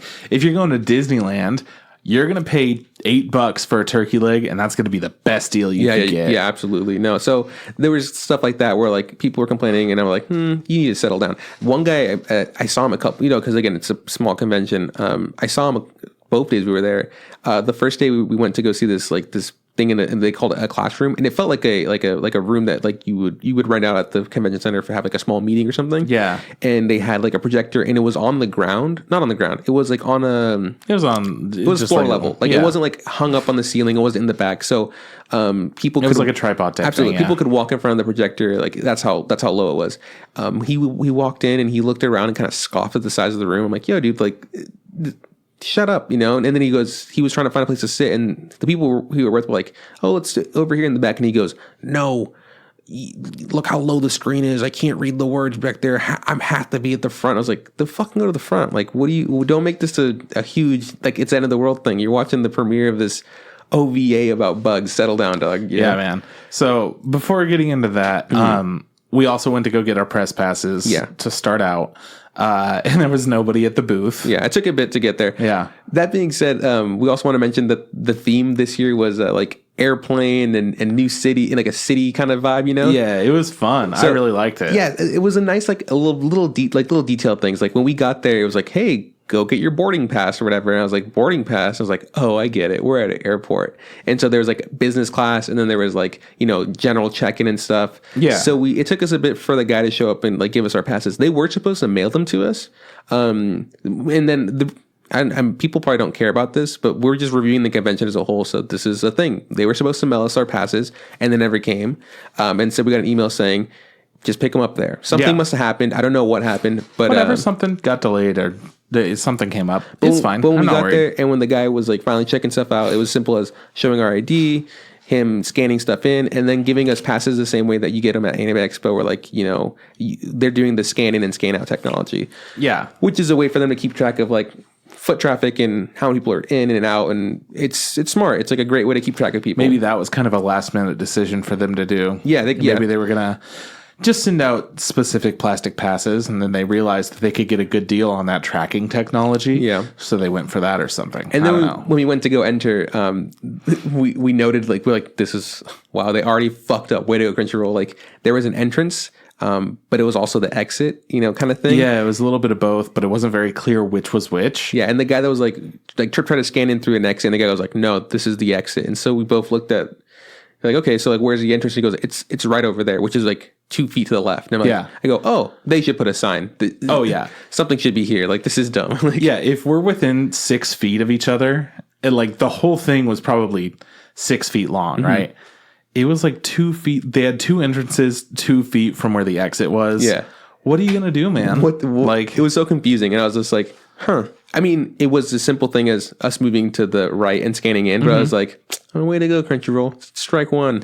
You fucking made the list. It was weird. It was odd, yeah. It was, yeah. So getting everything set up, clearly there were some small hiccups, but they weren't like, I have to wait in line forever and this is bullshit and I'm going to miss my stuff, because we got there at a decent time and like whatever, they don't have a whole lot going on and you're not having to wait like you do at Anime Expo just to get inside. Oh yeah, man. Absolutely. Like even when you get when we get business passes or the press passes, we do have to wait in a separate line. Back when we used to get the regular passes, we waited in the world's longest line, just to get the thing so we could get inside. And that was another line, right? And yeah, honestly, and at Crunchyroll Expo, I think that line took less time than our line. The general passes were like, because there was like 4 or 5 of them and we just had the one business class, we go, okay, this is disappointing. Luckily, my biggest fear was like the guy was going to type in like our names and be like, don't got nothing. I was like, and then we go, well, what the fuck do we do, right? But that guy like typed in our names, like, cool, click, click, click, good to go. Yeah, first he typed in my name incorrectly, so I was like, and then he said what he did wrong. I'm like, oh yeah, that's something that happens all the time. Yeah, all right, we're good. Yeah, you fucked he just up. Put too many letters in my name. Yeah. So they also what they give out. They had an app that we didn't know about till we got there, right? It was a CR app, because before that, one thing we were complaining about like on the drive there was that the only way for us to see the schedule of stuff that was airing was a browser on our phone. And there was no way to search stuff, and it was all just kind of just really shitty. It's a super long scroll. And there, they should have had like at the top of Crunchyroll's schedule and whatnot, they should have been like, download the app. Oh yeah, and they didn't. No, it wasn't until I got our pass and I look at the back of the pass, I'm reading it. Like at the very bottom it says, "Hey, check out the CRX app." I go, fucking cool. They got an app. Let's do it. Let's download it. And I think I downloaded the app. It was great. The app was solid. I mean, it was super simple, right? You don't need much. It's separated by the days. It tells you, what you want to do that day. It tells you your schedule. Tells you where it is. It tells you like who's like fucking, if there's special guests. It gives you the time of when things close and open. A way, like kind of like at the AX app where it's like, it's super convenient. And this one didn't crash. I've had the AX app crash on me in the past and I go, fuck, gotta reopen it or whatever when I try to open a map or something. This one, I used it a few times. I pulled out my phone and it was like, fine. It was fine. Yeah. I mean, it felt super clean. Plus, Crunchyroll already has apps for so many different things. Like, they have programmers that work on the PlayStation, Xbox, computer, everything. They know what they're doing. Where Anime Expo probably doesn't exactly have that. They might hire somebody new every year for it, you know? So I think that's kind of what gave them an edge with the app. Yeah, I just wish it was more advertised. Because Crunchyroll's this business, and they're like, we're out here putting our best foot forward, as opposed to what? Maybe it was advertised for regular people because they were pressed. They sent us different information. Oh, maybe. So if you bought a pass as a regular attendee, you would be able to maybe get an ad. I don't know. I don't want to talk about how they didn't give us all the right information. Yeah, because we went a different route of getting our stuff. Yeah, since AX is a collection of so many companies together, right? Oh, yeah. So it's really hard to have like one guide unless there's like, I don't know, some sort of fucking board that we're the AX board or something like that. Well, yeah, because they do have the SJP PCA or something like that. Every day, so far, what it seems like since we've been applying like for passes, they're the ones that seem to be in charge. But they do this one time of the year, right? Like AX happens once. I don't know. I don't know what else they do, but I think it might be. I think Crunchyroll has more control of making sure that their expo runs a little more smoothly and everything looks the way they want it to look. It's all in house. Mm-hmm. Like theme wise, like they like we were saying, they were doing this like airport theme. They were doing like they kept saying "Welcome to New Crunch City." Like that's what they called their stuff. There was like stuff set up to look like movie theaters, and the entrance was arrivals, like an airplane. You were like in our passes. I didn't see a regular pass, but I think they look similar. They looked like boarding passes. It was exactly the same. Yeah, ours just said press. And it was really fun. Like, it was cute. It was fun. We were saying that the people who are working there, they obviously, Crunchyroll Expo hired the security that the convention center has. Yeah. They were all really on top of it, and too. really nice, too. Oh, my gosh. Yeah, because, in LA, everyone's fucking pissed. Yeah. Oh, yeah. No, here they were really nice, and, like, they were, like, they were wearing nice black suits, black shirts, black pants, and, like, you would ask them something if you needed to, and they would, like, sometimes they know the answer, but, like, cool, like, I got you, let me get this information for you. My favorite thing is that they were trying to be helpful. You came up to somebody and you asked, like, hey, does press get priority access to this for the Mob Psycho OVA? And then you came back to us and we were like, well, what's the deal? And then he overheard. Yeah. He goes, what were you asking? You're like, and he was super, he's like, no, he was able to answer the question that I had. I was like, that's nice. Like, I thought that was awesome. That guy doesn't need to do that. Oh, not at all. But he wanted to be as helpful as possible because you weren't saying like, oh yeah, that's definitely a no. You were just like, I don't know. She said she wasn't sure, but she didn't think so. Yeah, and this guy double checked it. Yeah, because I did ask her like, could you check with somebody? She's like, well, and I was like, okay, well, I'm not going to press the matter, right? Yeah. And he confirmed it. I was like, well, cool, good for that. Like, thanks, man. I know that because AX also has security guards, but the security guards there, like, they feel more strapped with like tactical belts and like boots and stuff, and like they feel a little more intimidating. I'm not saying they wouldn't help you, but they also feel like they're just on a different like mentality. They're there for a different job. Yeah, than they're not there to make sure that the convention, everything runs smoothly. Yeah. They're there to make sure that there are no dangerous incidents. Yeah. And just to scan your shit and get you through or whatever. And they're just different. And then we have the people who were wearing like Crunchyroll volunteer stuff, and they were wearing these like kimono looking thingies, they right? were wearing some nice Crunchyroll robes. We don't know whether or not they were like volunteers or some sort of like paid employees.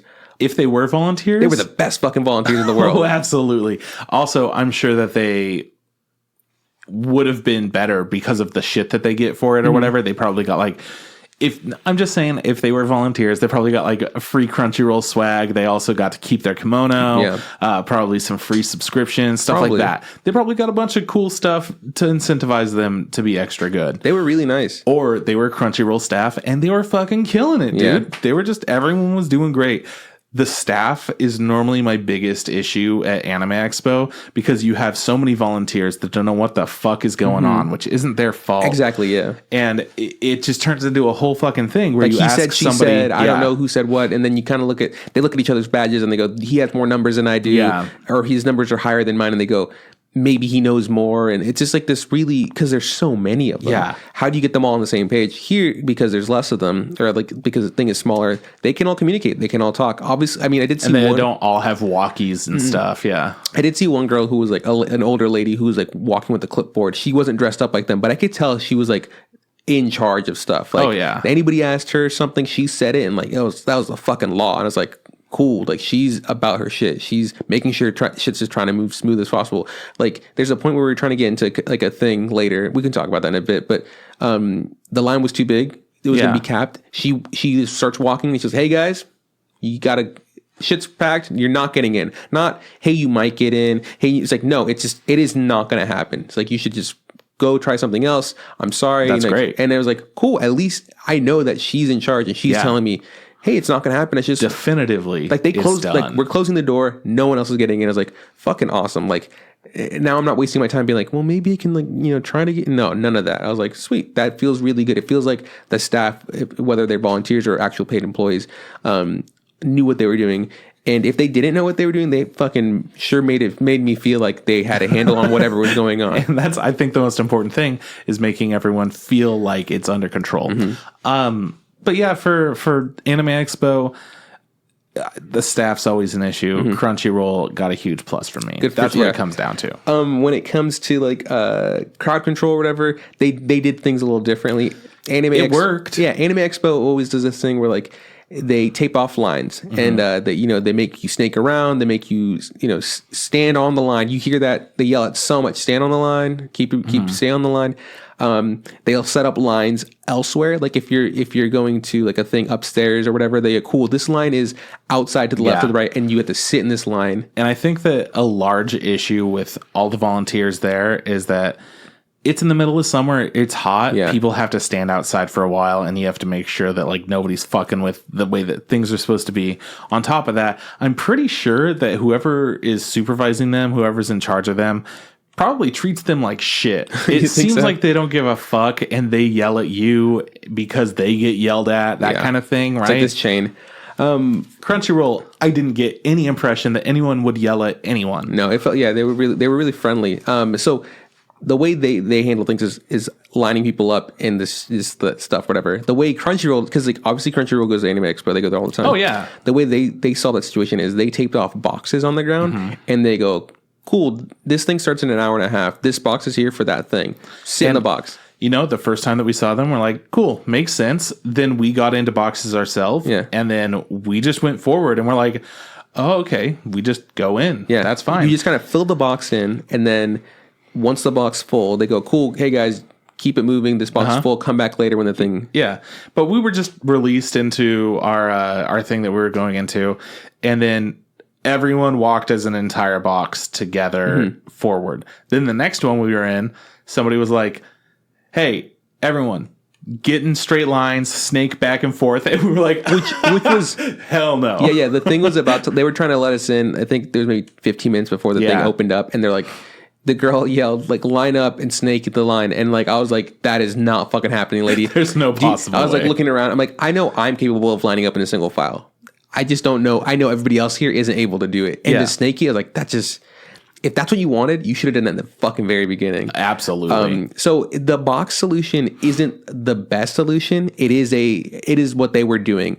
And they could have been like, hey guys, just a heads up, like we don't have it taped off or anything. Like they don't need to explain it, but just like we're gonna snake it back and forth here. So they should have had somebody who comes and checks on it, and they could have been like, don't let anyone go rogue.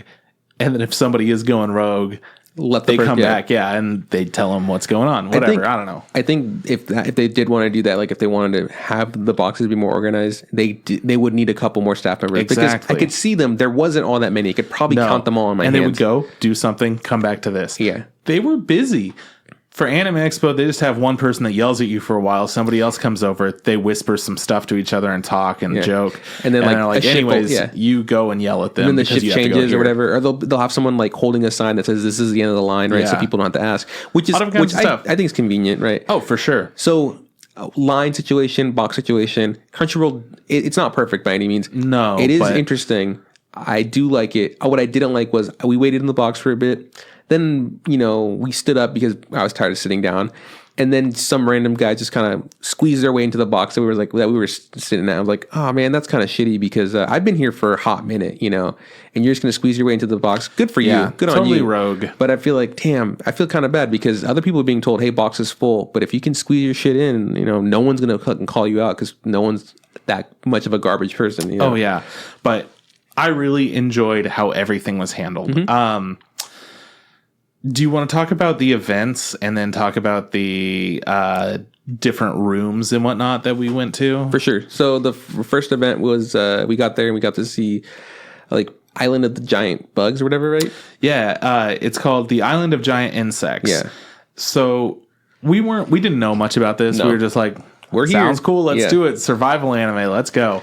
It was an 18+ event. So they ID'd us, which is interesting. I've never been ID'd like that to see something like that. I have in the past for, I think I was seeing Ego Raptor had a panel. Okay, cool.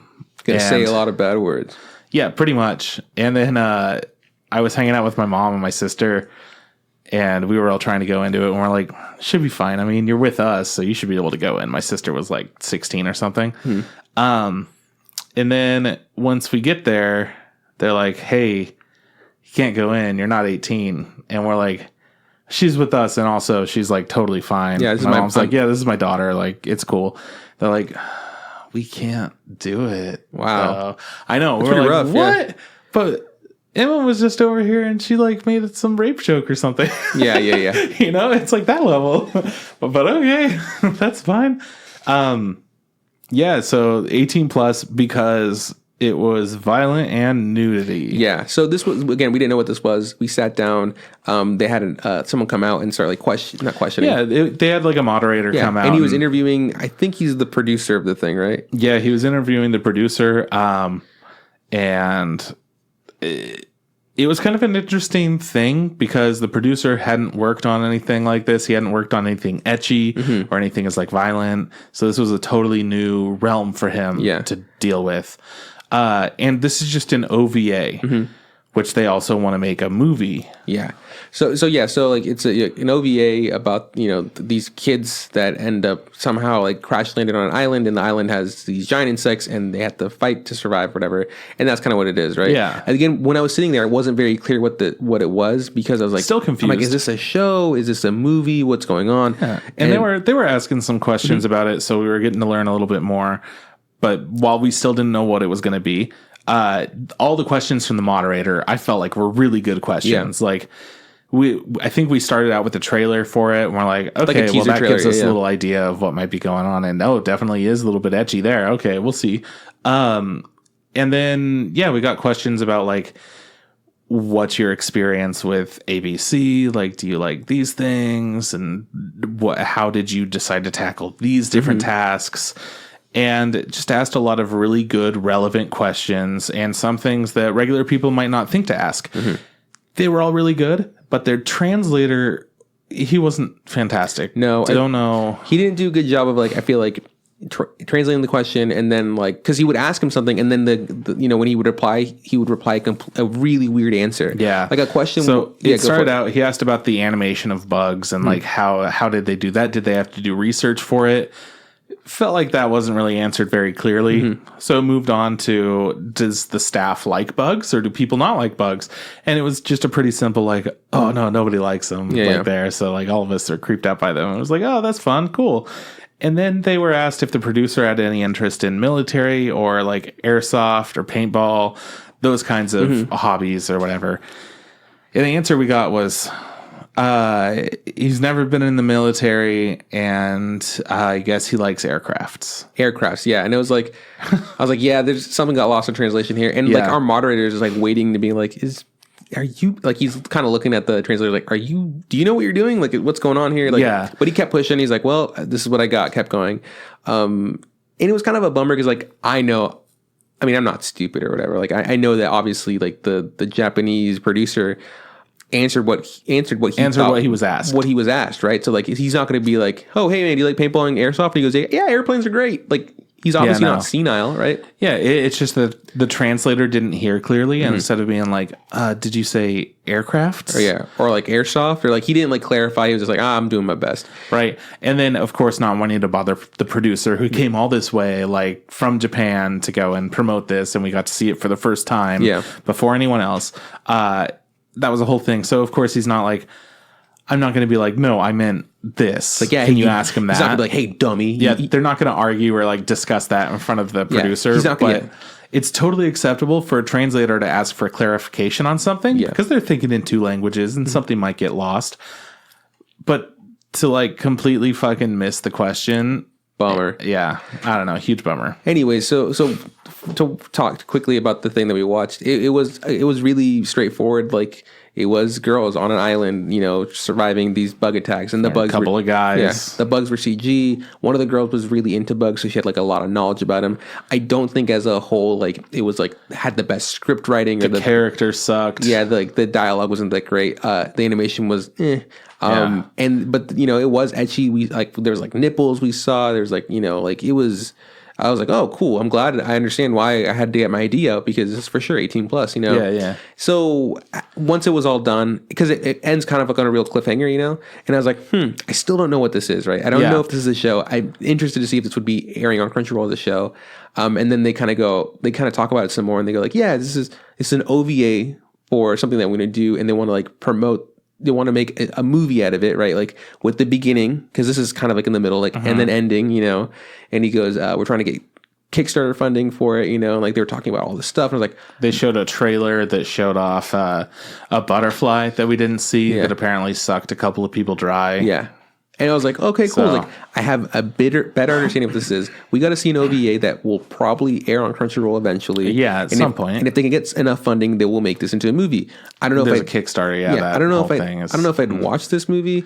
I like survival stuff. This just wasn't that great. It wasn't for me, but I didn't regret seeing it. It was just, it was a little bit weird. Also, the guy also promised to make it really like gory or whatever, and a lot of mature, because the Westerners like that, and in Japan doesn't. And I was like, yeah, I can see people really getting into this bug stuff. Yeah, people are weird. Yeah, it was weird. It was fun. I don't think I'd watch it, yeah. So that was the first thing. When we were in the smaller room, it was like, again, like a room that you'd probably like rent, for like a meeting or whatever, like a presentation with some people or whatever. Yeah. And they actually gave us some free posters, which was cool too. Yeah. So we're going to be doing a giveaway eventually. Yeah. It's soon for anybody to get that. Oh, also our last giveaway just wrapped up. Yeah. Someone won. Yeah, absolutely. She's followed us on Twitter for a bit now. Congratulations. So congrats. Man, I wish I something pink. I know the word pink's there. I love it. Let me just get the name. But yeah, we're going to be doing the poster giveaway for that soon. It features the 3 main character girls from the OVA, as well as a freaky bug face in the background. But actually, it looks pretty nice. So yeah, I'm excited about that. So I'm not going to say all the numbers, but it's pink. Angie, congratulations for winning our most recent giveaway. We'll see who can do it next. Yeah. And yeah, it's all good. It's awesome. So the next thing that we tried to go to after this was the premiere for this movie called Black Fox. That is something that we've been wanting to check out.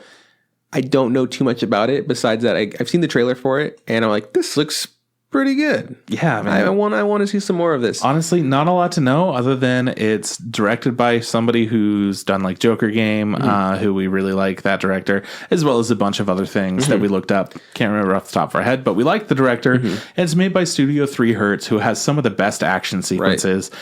And the whole plot is essentially about this ninja girl whose dad was killed, who was also a ninja, and she wants to avenge him. And it's like ninja tech stuff. Like there's like it's like cyber ninjas. Yeah, it looks pretty cool. So here's an issue that happened. We didn't know what the box situation was. We went up to the people who were just amateurs. Yeah, well, this is our first time. So we went up to the people and asked, "Hey, is there a priority line for press?"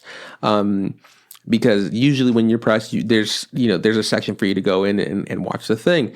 And the people didn't really know, and they go, cool, just stand right here with a lady, like an older lady who was, 80H or whatever? ADA, yeah. ADA, which is like, assisted and handicapped stuff. They had to get a wristband to be certified or whatever. And it's like, it's kind of common. Like we've seen this before at Anime Expo. Like they just kind of, press kind of stands with them and people who are at premiere.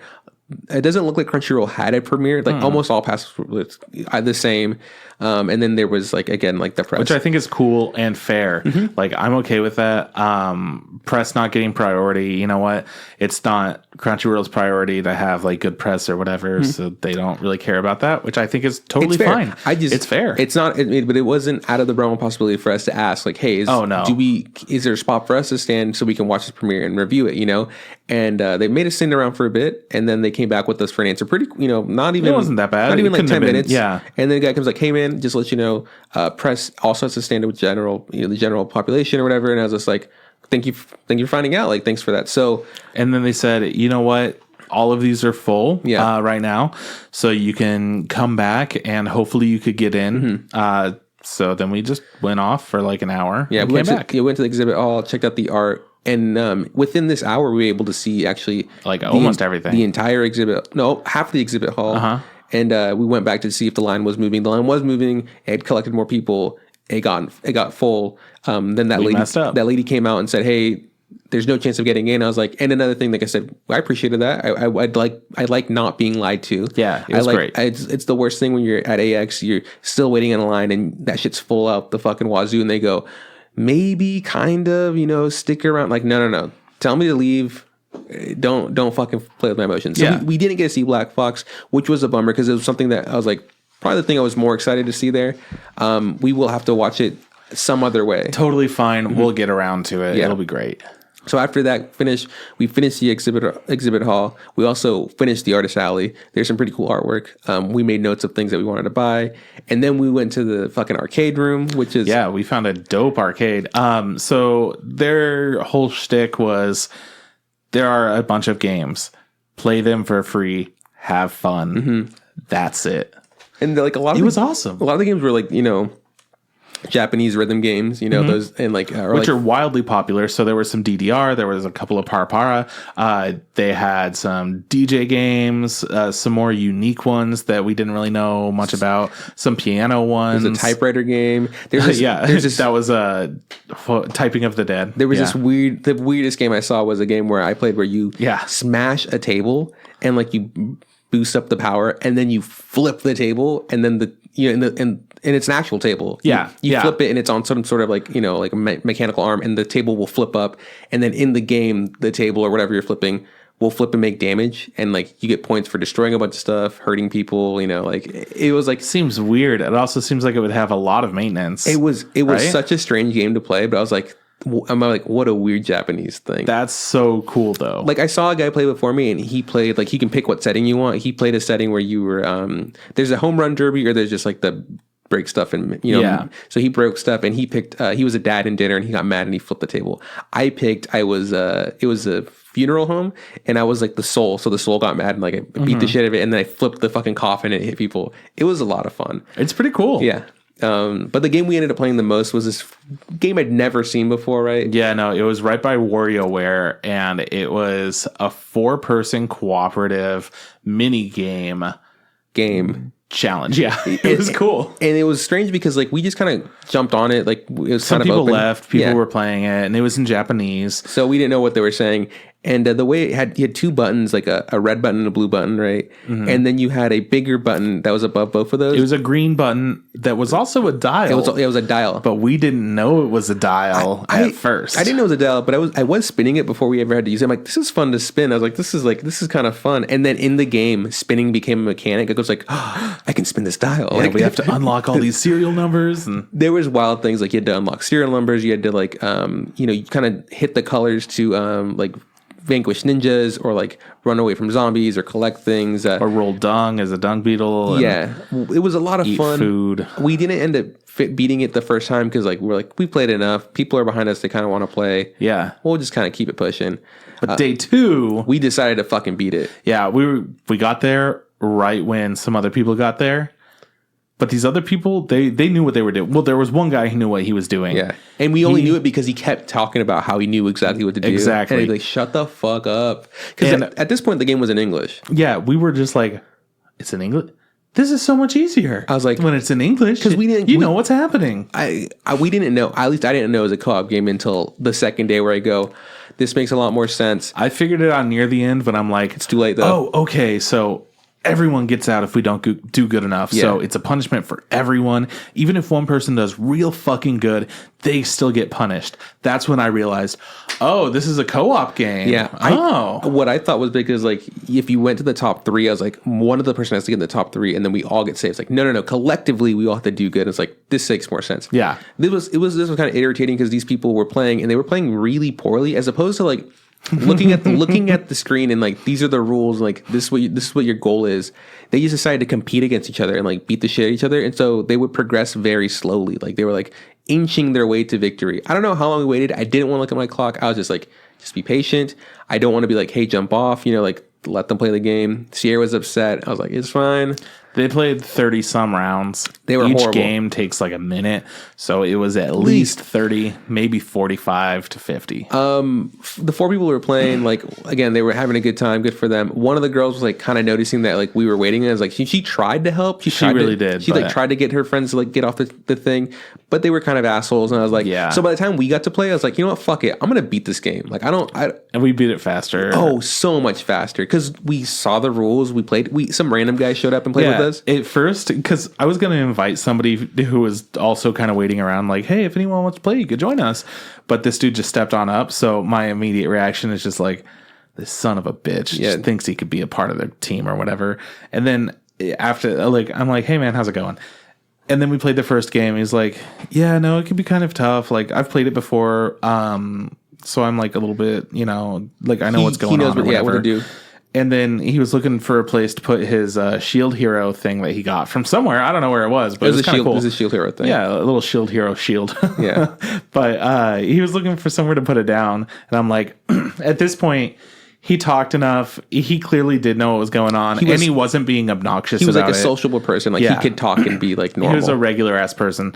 So I'm like, oh, hey, man, yeah, just put your shield like up on the game console panel, whatever. Yeah, you're good. Just throw it there.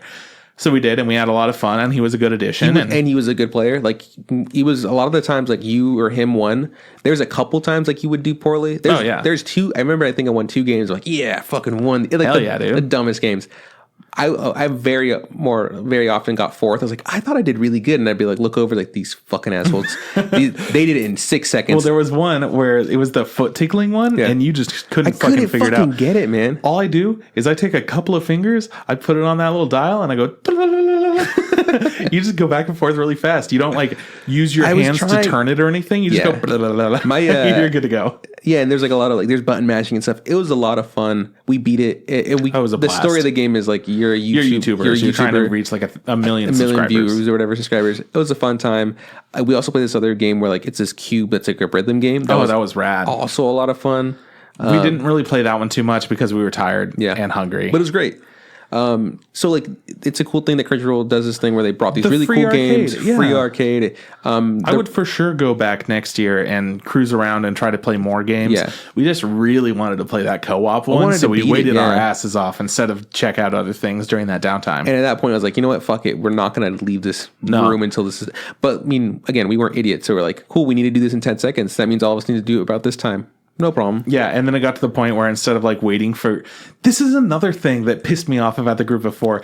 They would wait every single time for it to go like, your next challenge is this thing. You've got to do this challenge. It's like, just hit the button. Let's go. Yeah. Here we go. Just a whole bunch when you could just skip that. And then it's like, and here's what the game is and the tutorial and here's the controllers. Yeah. I'll skip that. Here we go. Yeah. I mean, all we need to do is go like, everyone good? Let's go. Yeah. Oh, we've done this one before. Let's go. And if we haven't seen it before, we go, okay, give me a second. I'm trying to... Yeah. And we kind of talk about it. And we go, oh, okay, we're supposed to... Okay. Yeah.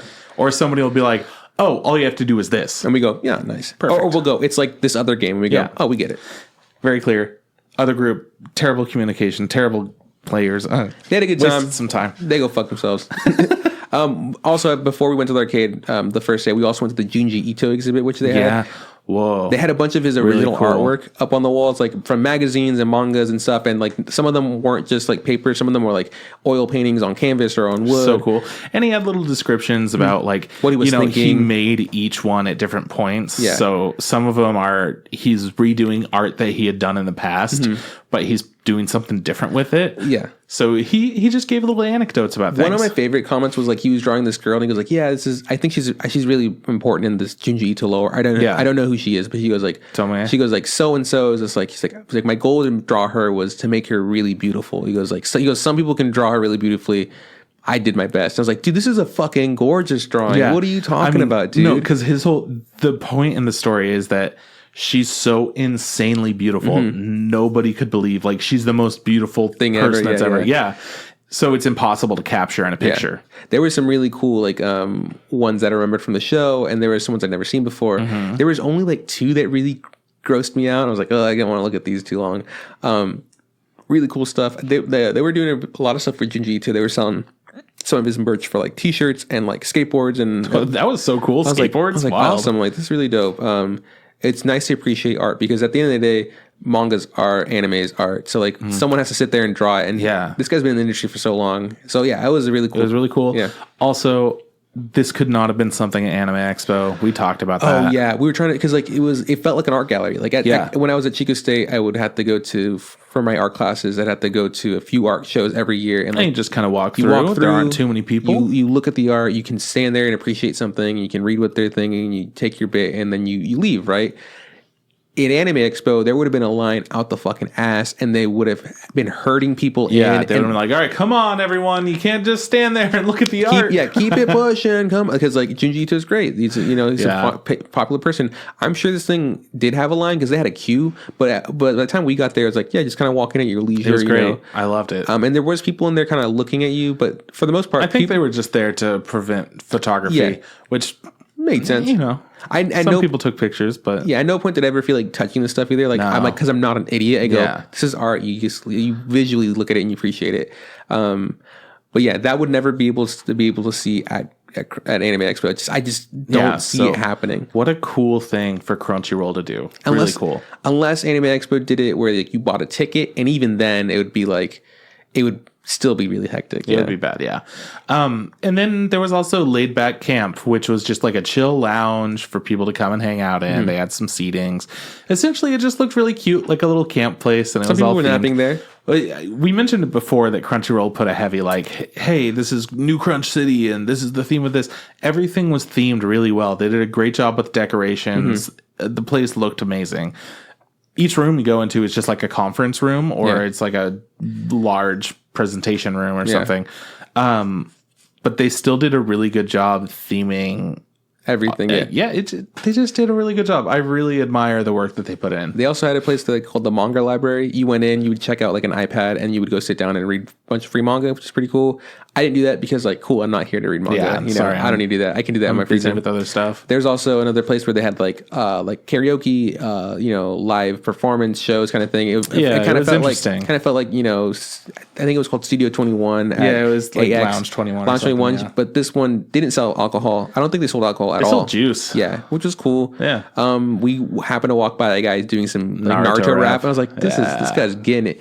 Driving back to Chico from San Jose, I was like thinking about that guy, and I go, man, that must be hard. Like I was trying to sit there, like, I can't come up with a single rap to talk about like any of these shows. Like, you have to have so much knowledge about, first of all, the show you're talking about, right? And then combine that with like being able to put these words together. Like, that's so much work, man. Because if you're rapping about something, like you really have to know it. And this guy was like, Naruto's got like so many episodes that I feel like if you watch through that like 2 or 3 times, which big fans of Naruto do. Yeah, but I watched Naruto and I was like, but at no point I was like, you know what? I'm gonna rap this. No. And I was like, good for this guy. This guy's killing it. Those were all the rooms essentially, right? All the chill rooms, and then the exhibit hall and Artist Alley were one room as well. Yeah, and like we said before, those were really nicely spaced. Didn't feel crowded. I think Sierra bought a figure. Yeah, she bought a figure from. She bought several, but yeah, but an actual figure. She bought a few blind boxes. She bought an anime figure. She was able to find the cat girl from Gegege no Kitaro. Thank you. That's what it's called. I know it's no something. But yeah, she found it online, and it was more expensive online than it was there. So she's like, boom, buying. Yeah. There was a lot of cool things that she liked. There's like a really nice Levi thing that was like $275. Yeah, he's looking sassy as hell. And sitting on a little chair. Nope. You found a pretty good deal for like 2 figures for like. Yeah, it was 2 for $50. It was 2 for $45 plus tax is what it was. So it was 2 for $50. So I was able to get a Pito from Gun Gale Online and another Homura figure. Yeah. She has a big this time bow. She has a bow. Yeah. So now that's my like 4th Homura figure, I think. Oh my god. I think it's my 3rd. He's got a problem. I've got a regular one, and then I got one with the golf club, and now I've got one with a bow, which that means that now someone's getting bumped from the fucking second row, man. I'm just trying to figure out. I think that's the most that I have of any kind of figure. Madoka. I've got 2 Madokas, and now I've got 3 Homuras. So yeah, shit's getting intense, man. Shit's getting wild. Sarah also bought some blind boxes, right? Yeah, she bought a few blind boxes of Over the Garden Wall, which is a show that I've recommended to you. It's a show that I really like. She picked 2, and they both were the same character. It was both so warts funny. and the exact same wart or whatever. So we went back the second day. She's like, I'm gonna get 2 more, and this time we got 2 other characters. Neither they were both different, and they weren't warts, but neither of them were the Greg that she wanted, which is like the younger brother with the frog. I was like, sorry. That's just what happens with blind boxes, right? That's totally what happens. They're only $5. I've gotten lucky with some of mine, but yeah. Yeah, so it was okay. It wasn't the end of the world. And then we bought some posters. We bought a Samurai Champloo one to replace one that had before that ripped. It was a different style, different artist. I really like it. Sierra got this like one where it's like Bakugo and I think Deku and they're doing laundry, and it looks very like what's it called, like K-pop kind of ish, you know? Honestly, she had my favorite art there, and I was gonna go online and see if they had different sizes or anything like that. She actually doesn't sell any of her art online. Bummer. I was pretty bummed, yeah. But for anyone that's curious what it looks like, her name is Quisteen on Instagram. So that's Quisteen. Huge plug for her because I think her art is incredible. I really liked it. Yeah. Then I also grabbed Sierra and I got this artwork of Avatar: The Last Airbender. This guy had like a whole series of the avatars. Pretty cool stuff. He was like officially licensed from Nickelodeon. He got licensed by Nickelodeon. He's a really good artist, and we picked one. My favorite one was the one with Juan, which was the first Avatar, and then he had 4 other avatars around him that represented every single element, right? I think it was like Korra, Aang. Then they had it's not Ozen. I don't know which one it is. The like fire guy, Kyoshi, and yeah, I don't think it's Ozen. I don't know what his name is. It's not Ozen. It's not Ozai. I don't think it's the one that came right before Aang. Yeah, why am I being such a fucking tool and not remembering it? Whatever. It's not even anime. I don't care. It's really dope. We bought that. And then we went to this last person who had this really cool art style. It kind of reminded me of like throwbacks to like old like movie posters and stuff.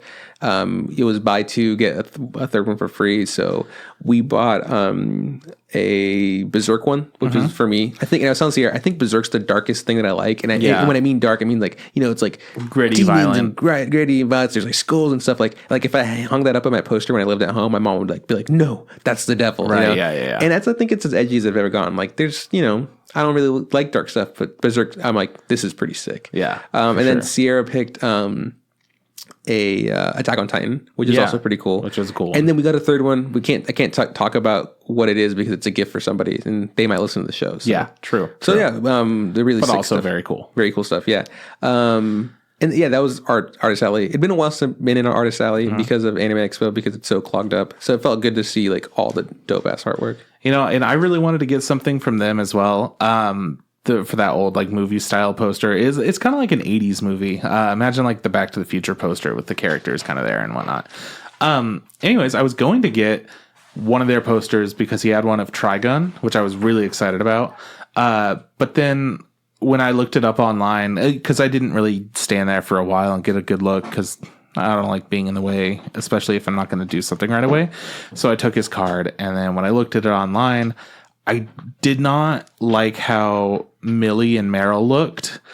So I decided not to buy it because I really like them. It just didn't click for me. So I was getting all ready. I looked up like how much a frame would cost of that size to like make a little framed poster thing. Not worth it. Yeah. Not worth it. So I didn't buy it. Really, really good art of everything else. I would have gotten a Bloodborne one. He had one of Bloodborne as well.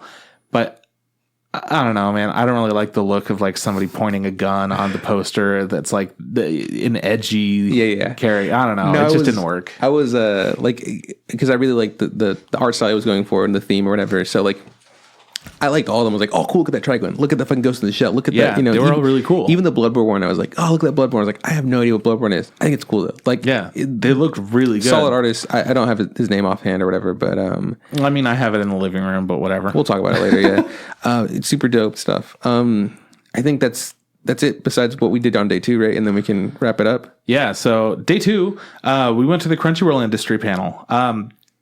We learned that the industry panels at Crunchyroll Expo aren't really worth going to. No, it's people just shot their load at Anime Expo. Essentially boils down to that. Yeah, like you go to AX for all the news, and then you're at Crunchyroll, and they go, "Oh, hopefully they sell us other stuff." They got nothing to say. A lot of it was like they show a clip of a show, like, "Hey, you guys watching this show that aired last season? How great is it?" And they go, "Woo!" And they go, "What about the show that's currently airing right now?" And then people would go, "Woo!" So, anyways, here are some of the highlights. Welcome to Demon School is a new show that's coming out in October. It's going to be 23 episodes. Radiant Season 2 is going to be 21 episodes. And this was the biggest piece of news. Kizuna Ai has a new Twitter account. She wanted to make, those of you that don't know, she's an anime pop idol YouTuber type chick. But she's not real. So she's fully like 3D animated, but she's anime, but it's a whole thing. Anyways, so she has a Twitter. She wanted to have an Instagram, but Instagram doesn't work in the same way where you could share content easily. So she made a Twitter. The handle is @ichan_Nell for pictures with Hime-chan from Crunchyroll. So essentially, Kizuna Ai and Hime are going to be posting pictures, and they're like, share all the pictures, and like, and Hime is the mascot for Crunchyroll. Yeah. So that's a whole thing. Also, Kizuna Ai has her first live concert on Crunchyroll now. So she had a live concert and it was recorded, and it's a whole thing, and you could watch it on Crunchyroll. What's funny is that like they said like, yeah, as soon as this panel's done, you can leave and play it on Crunchyroll. And I was like, no way. Left the panel. It was right there. I didn't watch it because it's like not something that I'm into, but I was like, cool, that's nice because Crunchyroll, doesn't just do like anime. They also have like, live action series, movies, some soap opera stuff. They have like mangas, and I was like, no, they're doing concerts. I was like, that's super cool. Good for them for diversifying. Oh, and they talked about their games also. Yeah, which they had some stuff, but nothing was like noteworthy. Nothing that I'd be like, oh my god, because I don't think their games are all that great, honestly. That's just like, and they didn't have any huge release dates. They didn't show any major gameplay that was worth talking about or anything. No, they just put out a trailer that was essentially cutscenes. Yeah, so it's hard to tell. There's like, oh man, I love these strategy games, and then you're like, that's a strat. Okay. I mean, they did also point out like, hey, if you want to try them out, go to the booth. I'm like, yeah, I'm not playing your game. Sorry. Yeah, it was a whole different thing. Anyways, next up, we went to a premiere of a show that's coming out in October called Didn't I Say to Make My Abilities Average in the Next Life? Which is also known as Nokin, because it's way too long of a name. So people in Japan shortened it to mean something, I don't know, Nokin. This one we got to talk to the director beforehand. It was the producer, actually. Yeah. The director was in the next thing we're talking about. So the producer got asked some pretty good questions. His name's Hiroyuki Yogo, and he essentially had half a year working with the script writers. So he got like really familiar with everything before it all came to fruition. And then the music producer, or he's also the music producer on the project as well, which essentially gives certain challenges of you're more busy, you are more... He's juggling more things, essentially. Because he said he has in the past just been a music producer and then just a show producer. Yeah. And so they asked, what's the thing about being both? He goes like, you just have more work to do. Like, but everything's done exactly how you want it. He wants it, so it's perfect. Yeah, and shouts out to the translator at this panel. She was so good. Fucking oh my god, killing it. She was answering things. She was like being really fucking, she would check really quickly if there's an issue, and fucking everything was like, the lady would ask a question and then he would answer like an appropriate answer to the question. And I go, fuck yeah, seamless. Yeah. And then he was kind of talking about how they decide on what to make. And he actually plugged a website that's I Want to Be a Novelist is apparently the name of the website. And it's where the light novel's author has been like featured in the past.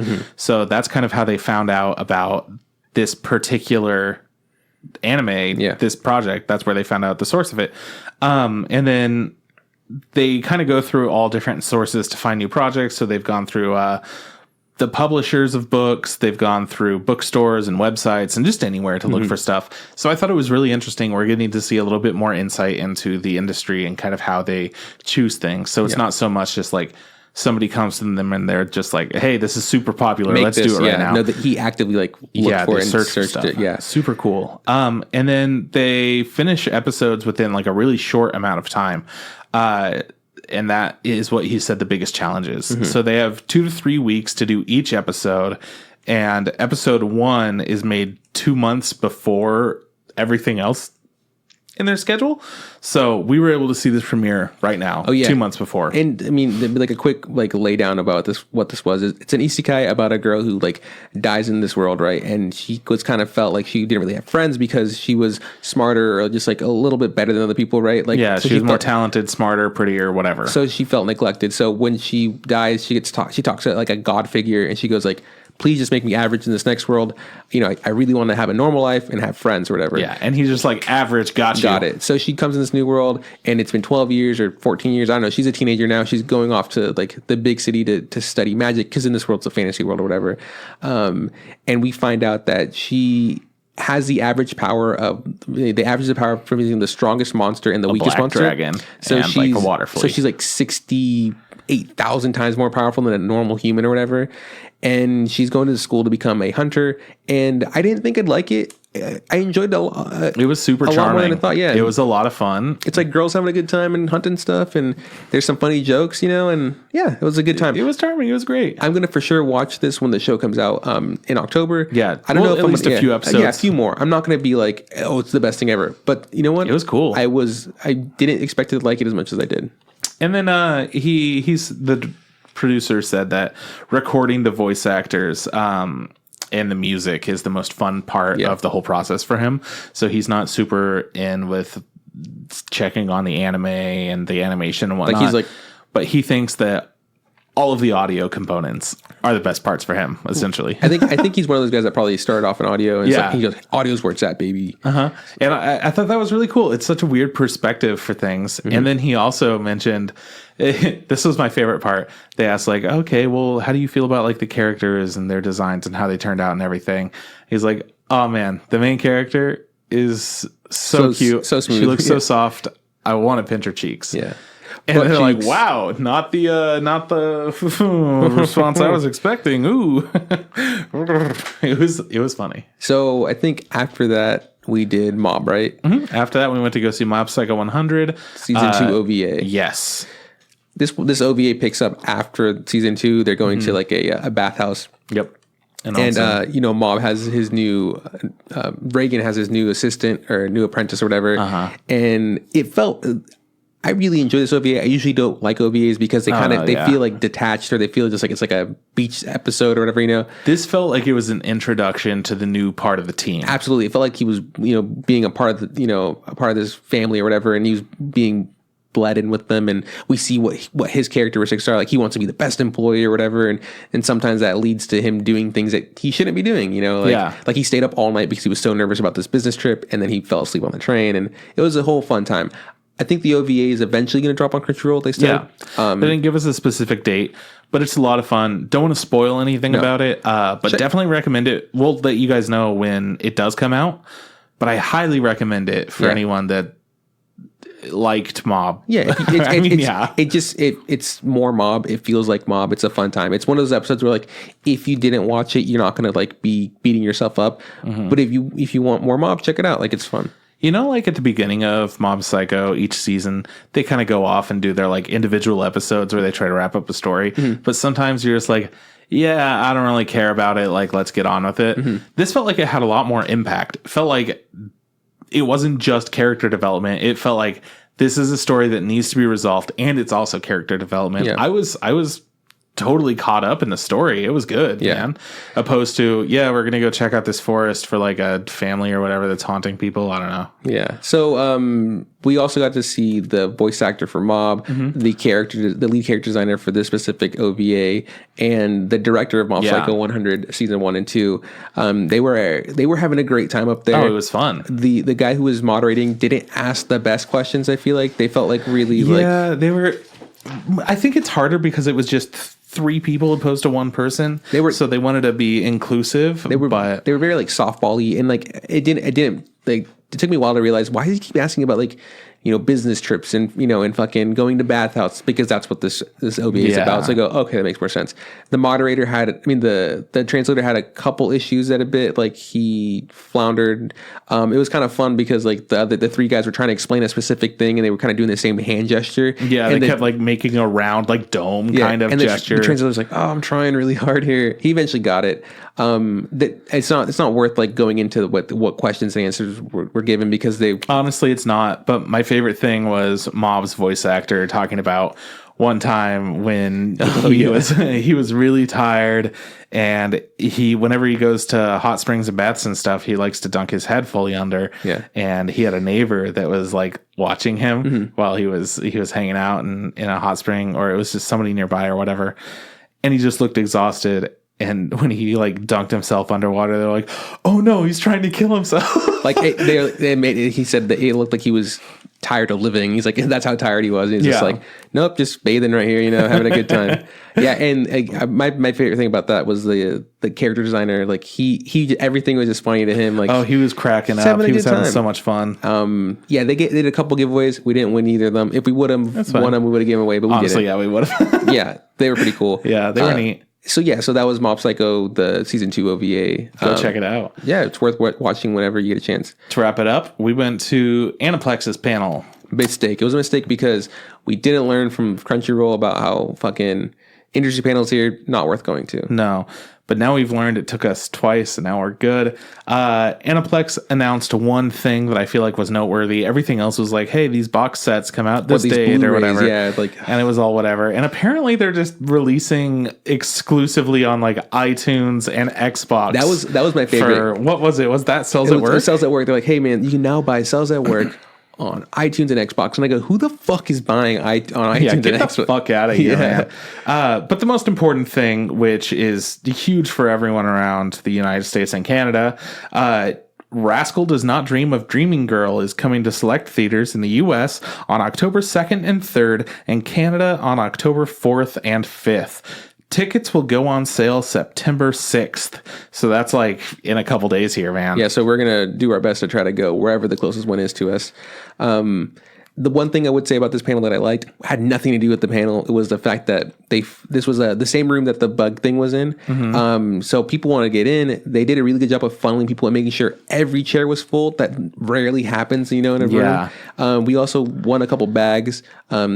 They had their calendars in it that were going to be given away. But I really like that. I appreciate, and that wasn't, Aniplex didn't do that. That was the venue. The people that were like in the black suits are like, come on guys, I'm trying to get as many people here as we can.